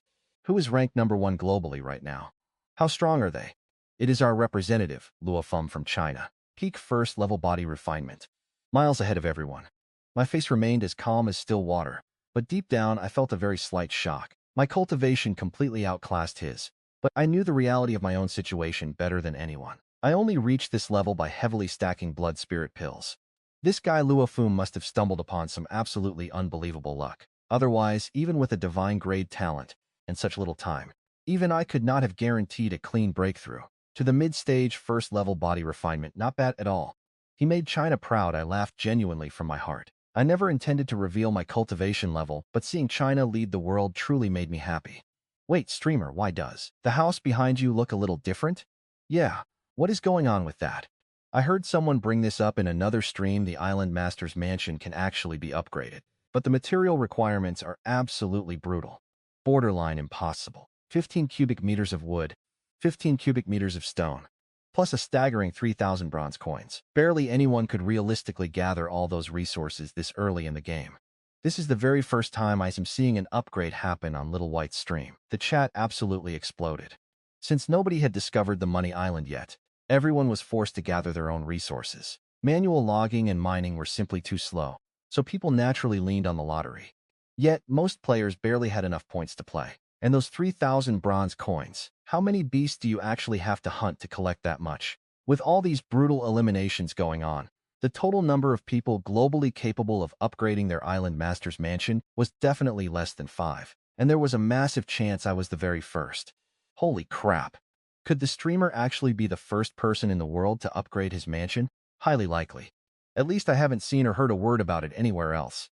The news instantly hit the front pages across every country in mere moments. Viewers flooded in like a rising tide. The live stream count spiked straight to 3 million in a literal flash. Main base, get this down right now. Go spam the other candidates' streams with a warning. Zhang Yang asked boss, is this really necessary? We get rewards for first kills, so wouldn't the first person to upgrade get one too? Subobai stayed silent. But as long as a chance exists, we cannot just let it slip away. Besides, everything here happens for a reason. This mechanic wasn't added for nothing. I will alert the team leaders immediately. All right, enough chatter. I stood up. First, I will run the automated harvester to clear all the blessed blood rice, and then head out to explore the woods. I walked straight toward the floating island edge. Sitting in the cabin, I traced a path on the central screen. The harvester moved forward on its own, fully automated and incredibly advanced. It was almost certainly designed just for the trial participants. After all, in a primitive world barely scraping the Bronze Age, this tech was only usable thanks to the island spirits and the advanced automation system. Engines roared, the ground shook as the massive steel beast hit the rice fields. I locked in the command, leaned back in my seat, and watched it work at incredible speed. At this pace, it will clear this side in no time. Getting it across the river? That is the real problem. Just use inventory space to move it. Wait, the harvester is massive. Do you think his storage space is actually big enough? He just upgraded the island master manor. You think he has cash to expand his inventory? Idiot. Drive the harvester to the floating island. Move the island across the river, dock it, then drive back down. Problem solved. It was actually that simple. I spent forever racking my brain over this. That commenter is an absolute genius. Shift your perspective slightly and the path clears. My eyes lit up. I originally planned to farm the forest monsters for cash, then upgrade my storage space. Way too much effort. One viewer comment just saved me all that trouble. Hitting a brick wall repeatedly is never the answer. A simple shift in perspective usually reveals a much clearer path. As I was muttering to myself, the rice fields across the river suddenly shook violently. Then a piercing screech tore through the sky. Cluck. Fast and sharp, totally different from the lazy calls I heard earlier. The exact same noise echoed from the deep woods, rising and falling like violent waves, answering each other. My chest tightened. Not good, too much noise. I will trigger every red-tailed rooster. The blood rice was their food. Actually, it was their entire lifeline. Harvesting it this openly was basically digging up their ancestors' graves. Of course, they would attack me with absolutely everything they had. The harvester was too huge for my inventory, and letting it get trashed wasn't worth the risk. I quickly punched in a retreat command, sending it straight back toward the floating island. Gripping my black iron spear, I jumped down and backed up to cover its retreat. Cluck cluck. The red-tailed roosters easily outpaced that machine. Halfway back, the first rooster lunged. I brought the spear down in one brutally heavy smash. This spear weighs exactly 88 kilograms. Gravity alone would crush them. Never mind my raw strength behind it. Ding! Advanced monster slain, red-tailed rooster. You gain 25 mortal rank points. For trash like this, I ignored the Juga crossbow. Arrows were precious. These guys were perfect target practice. Skipped activating the Eye of Insight entirely. 1-3, a fourth rooster charged, a truly fierce monster. Early still. A one-hit kill. Damn. An actual fierce beast. Dead in one hit. What cultivation level is this streamer? The chat newcomers went absolutely crazy. That first kill ignited a violent urge to fight. I stopped retreating, planted my feet, and just waited for them to come. Bring it on. More red-tailed roosters charged forward. I swept the scattered corpses and loot into my inventory, then charged right back in. Gripping the heavy spear, I fiercely swept through their ranks. 4 frontliners launched 30 feet up. Another swing, another wave drop, simple and brutal. Just pure overwhelming power. Pure technique. Anything caught in that barrage ended up dead. Huge numbers, but the space was too tight. They could not build any real momentum. Only a handful actually got close. Under a minute later, over 30 red-tailed roosters lay dead. But I kept my guard up, eyes locked on the deep woods. More were coming. The bushes rustled, and red-tailed roosters stepped out one by one. 2. I swallowed hard. Over 130. They didn't charge blindly. Instead, they lurked at the tree line, silently waiting. They were too far back to see any details. But the red-tailed chickens give themselves away with one detail: their tail feathers. More feathers means more power. At least 100 of them had 4 feathers or more. Every single bird was a ferocious monster. Cluck, cluck, cluck. That long echoing screech swallowed up every other sound. The flock split wide open. A creature the size of a bison stepped forward incredibly slowly. Its tail feathers were dark crimson. 6 perfect feathers. That terrifying pressure hit me like a solid wall. A level 1 3-star monster, the Chicken King. That was their absolute peak. Even with the legendary monster tower, I never once considered taming them as combat companions. Their low potential wasn't worth my time. Fighting head-on was totally stupid. Out of all 36 stratagems, retreating was still the smartest move. I glanced at the harvester. It made it back safely. With nothing left to worry about, I sprinted toward my floating island without looking back. Cluck, cluck, cluck. The Chicken King clearly never expected me to run away so fast. He ordered the attack in a raging frenzy. Everyone moved except the king himself and his 4 rooster guards. The flock surged behind me like a flood. The ground shook like an advancing army. Too bad for them, I had changed entirely. I was at the early 3rd level of the body forging path. I also learned a bit of the traceless snow walking technique, faster than ever. They chased me but completely failed. The second I set foot on the floating island, I screamed, "Spirit move." Yeah.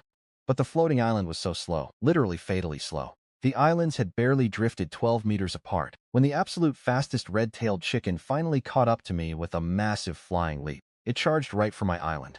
I raised my gun to fight. A few birds never scared me while the king stayed back.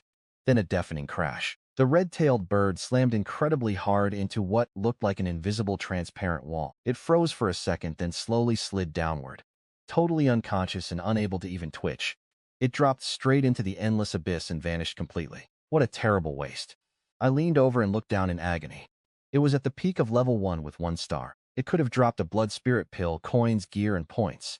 All completely gone just like that. To me, these birds were just a delicious meal on my plate. Spirit, tell me what just happened. The island spirit caught on fast and answered me right away. It is the beginner player protection period. Within this range, any hostile monster is completely blocked from stepping onto the master's floating island. So that is how it works. I suddenly remembered that the mysterious voice explaining the rules actually mentioned this earlier, but I never really gave it a second thought. An idea flashed in my head. I narrowed my eyes at the far shore and slowly felt a massive grin creeping across my face. Spirit, bring us closer. Yeah. The 2 islands docked together once again.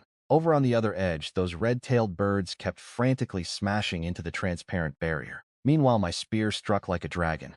One flash of cold light and it skewered a red-tailed bird straight through. I hoisted the whole corpse on my spear. 1 stab, 1 pull, and precious loot was mine. Damn. You actually play like this? This shield breaks every rule. I was simply slaughtering chickens, and they could not fight back. The comment section exploded in shock. But the good times did not last long. After I killed 8 straight, the birds in the back realized the trap and scrambled out of my spear's range. They backed off, so I stepped up. 1 pace forward, then a sweeping strike, and 6 more dropped instantly. When they launched a counterattack, I fought back, then instantly retreated into my island's safe zone. Hit and run for 3 straight rounds. Over 20 birds died right there. Finally, the Chicken King could not take it anymore. With a long, piercing shriek, the flock pulled back. The king himself stepped up to the front line. I faked an attack. Once he reached 30 meters, I spun around and bolted.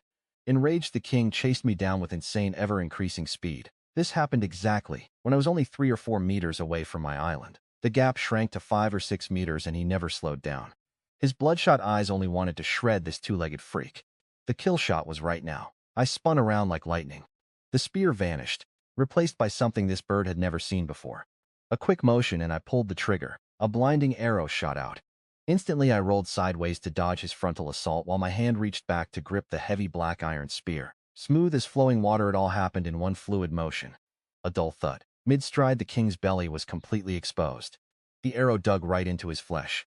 Blood scattered as he crashed down loudly. His massive momentum dragged him sliding across the dirt. He finally smashed into that transparent wall and stopped dead. A sharp cry of pain, then desperate wing flapping before his strength vanished. I gave him absolutely zero attention after that. Taking an arrow with that much power meant survival left him fully paralyzed. He was no longer a threat. I charged the flock like a hungry wolf among sheep. None lasted a single round against my spear. Ding, you killed a level 1 monster. A mid-stage 2-star red-tailed chicken. First tier reward is 12 points. Ding. You killed a peak 3-star first tier red-tailed chicken, reward is 60 points. Ding. You killed the island's red-tailed chicken clan king, reward is 1 first tier radar fragment. That alert made me freeze. Almost got me ambushed. I snapped back to reality, clear the battlefield first, then handle everything else later. Honestly, those red-tailed chickens were absolutely terrified. The last few dozen spun around and ran for their lives, but like I would actually let them escape. I chased them all the way deep into the dense forest. Right when 3 of them suddenly dashed between the trees, I drew the Juga repeater crossbow, fired 3 quick arrows in a flash, pinning them all to the dirt. Only when I was totally sure they were dead, I fired up my eye of insight and scanned the entire inner forest. Coast was clear. I grabbed every carcass and loot drop, picking up resources on the way. Then stored the bodies on the 10,000 Beast Tower's 9th floor. No way I am smelting these red-tailed chickens. Eating chicken beats choking down snake meat anytime. Plus, with a massive stash like this, I have plenty to survive the long night ahead. The only real headache was keeping the meat fresh. The Beast Tower was not exactly a fridge, so I would have to move it all to my personal space later. On top of that, I had already hit the early stage of the 3rd body refining level. I really did not need many blood spirit pills anymore. Keeping them around as quick rations to kill my cravings was honestly the smarter play here. One bird was still clinging to life. I ended its misery with a single spear thrust. Ding! You killed a peak 2-star first-tier red-tailed chicken. Reward is 21 points. I ignored it and went back to gathering my loot. But right after that, another system alert chimed. Ding! Congratulations! You just wiped out every red-tailed chicken on this island. Reward is 1 first-tier energy unit. My eyes lit up remembering that earlier alert. So this is exactly where radar fragments and energy units come from. It is just insanely hard. One needs you to kill the island boss. The other demands wiping out an entire savage beast clan. The floating island was massive, so neither task would be a walk in the park. And this was only a first-tier island. So what happens on a second-tier island? That made the radar absolutely crucial. If it could scan the whole island and pinpoint every savage beast's cultivation level, the difficulty of this mission would get slashed in half instantly. After grabbing the loot, I finally warped back to my island. This time, I made sure not to send it too far away. With my barrier up, I was actually hoping all those green-eyed snakes in the forest would come crawling right at me. That fight paid off big time. I waved my hand, scattering loot all over the ground. Great job, man. Now that is an absolute jackpot. White Emperor, quit acting so humble. Do you even realize how terrifying that battle was? I counted exactly 172 red-tailed chickens. Just that meat alone, if rationed out, will last you straight through the first checkpoint evaluation. Plus, it is packed with vital energy. Eat it all, tap out, and your cultivation level will skyrocket. Tap out, are you kidding? Our White Emperor is crushing whole flocks of these chickens right now. His odds of clearing this challenge just shot up. Why the hell would he even consider quitting? Damn, he was Little White 2 seconds ago, now he is the White Emperor. The bootlicking is way too obvious. So what? Once he clears the first checkpoint, he will rule at least a 1-star Lord State. What is wrong with calling him the White Emperor then? Then someone dropped a single question, and the whole chat went dead silent instantly. I just want to know this guy's cultivation level. Well, you really cannot tell from the Juga repeater crossbow. But he just charged his spear into a flock of dozens of red-tailed chickens, diving in and out 3 times, mercilessly slaughtering them all. And that included a peak 2-star first-tier chicken. Countless viewers were left gasping in absolute shock. They totally underestimated me after all. After I clean these chickens, I will take everyone to harvest the blood rice. I ignored their question. I climbed back into the harvester, drove toward the field, and set it to auto-harvest. Ding. 5-star Lord State. Starfield Empire's Iron Star just gifted 10 black iron coins. Ding. Iron Star bet 20,000 black iron coins. You are growing fast, way faster than I expected. I take back everything I said before. Barring any huge disasters, your odds of clearing this first trial sit at 20% minimum. Iron Star spoke up again, and instantly all eyes were glued to me. Damn, the big shots are talking and dropping heavy coins again. He is actually betting on the White Emperor insane stats. Yet his odds remain only 20%. That is just brutal. Keep in mind, most participants would not even dare step off their own islands right now. If the heavyweights are playing, count me in. Ding. 1-star Lord State Grey Wolf Empire Wu gifted 1 black iron coin and bet 300. 20% might not sound like much, but on Cosmic Day 1, that is incredibly impressive. A 5-star heavyweight made the call, so I trust him. I'll take this bet. Count me in. In a flash, donations and bets flooded in like a tidal wave. God. Everyone checked the livestream viewer count. Then a blue star viewer suddenly spoke up. 600 million. Insane. Exactly 600 million and still climbing. The previous world record barely even crossed the 500 million mark, and he set that one himself too. He, he shattered it again fast, just unreal. Even I froze for a second. I quickly clasped my hands at empty air in respect. Thanks for the massive support. I promise your investment won't ever go to waste. The comments exploded again. White Emperor, just forget about that green-eyed snake. Focus on the eggs. With all those red-tailed chickens running around the fields, and you finding eggs earlier, there's probably a lot more out there. But once that massive harvester rolls through, won't it just crush every single remaining egg? Someone was genuinely worried about me. You all can stop calling me White Emperor. It honestly sounds weird. I tried correcting them. Older folks can just call me Little Sue or Little Bai. The younger crowd can go with Old Sue or Old Bai. Pick whatever feels right. But whether they actually changed how they addressed me was totally out of my hands. That comment about the eggs makes perfect sense. Red-tailed chicken eggs are incredibly nutritious, but I absolutely cannot afford slowing down the harvesting process. Inside the trial space, time is literally money. I paused, staring at the endless waves of rice, and a massive rush of emotion washed over me. Nothing in this world comes easy. All people see is me slipping in and out 3 times, treating the whole thing like an absolute walk in the park.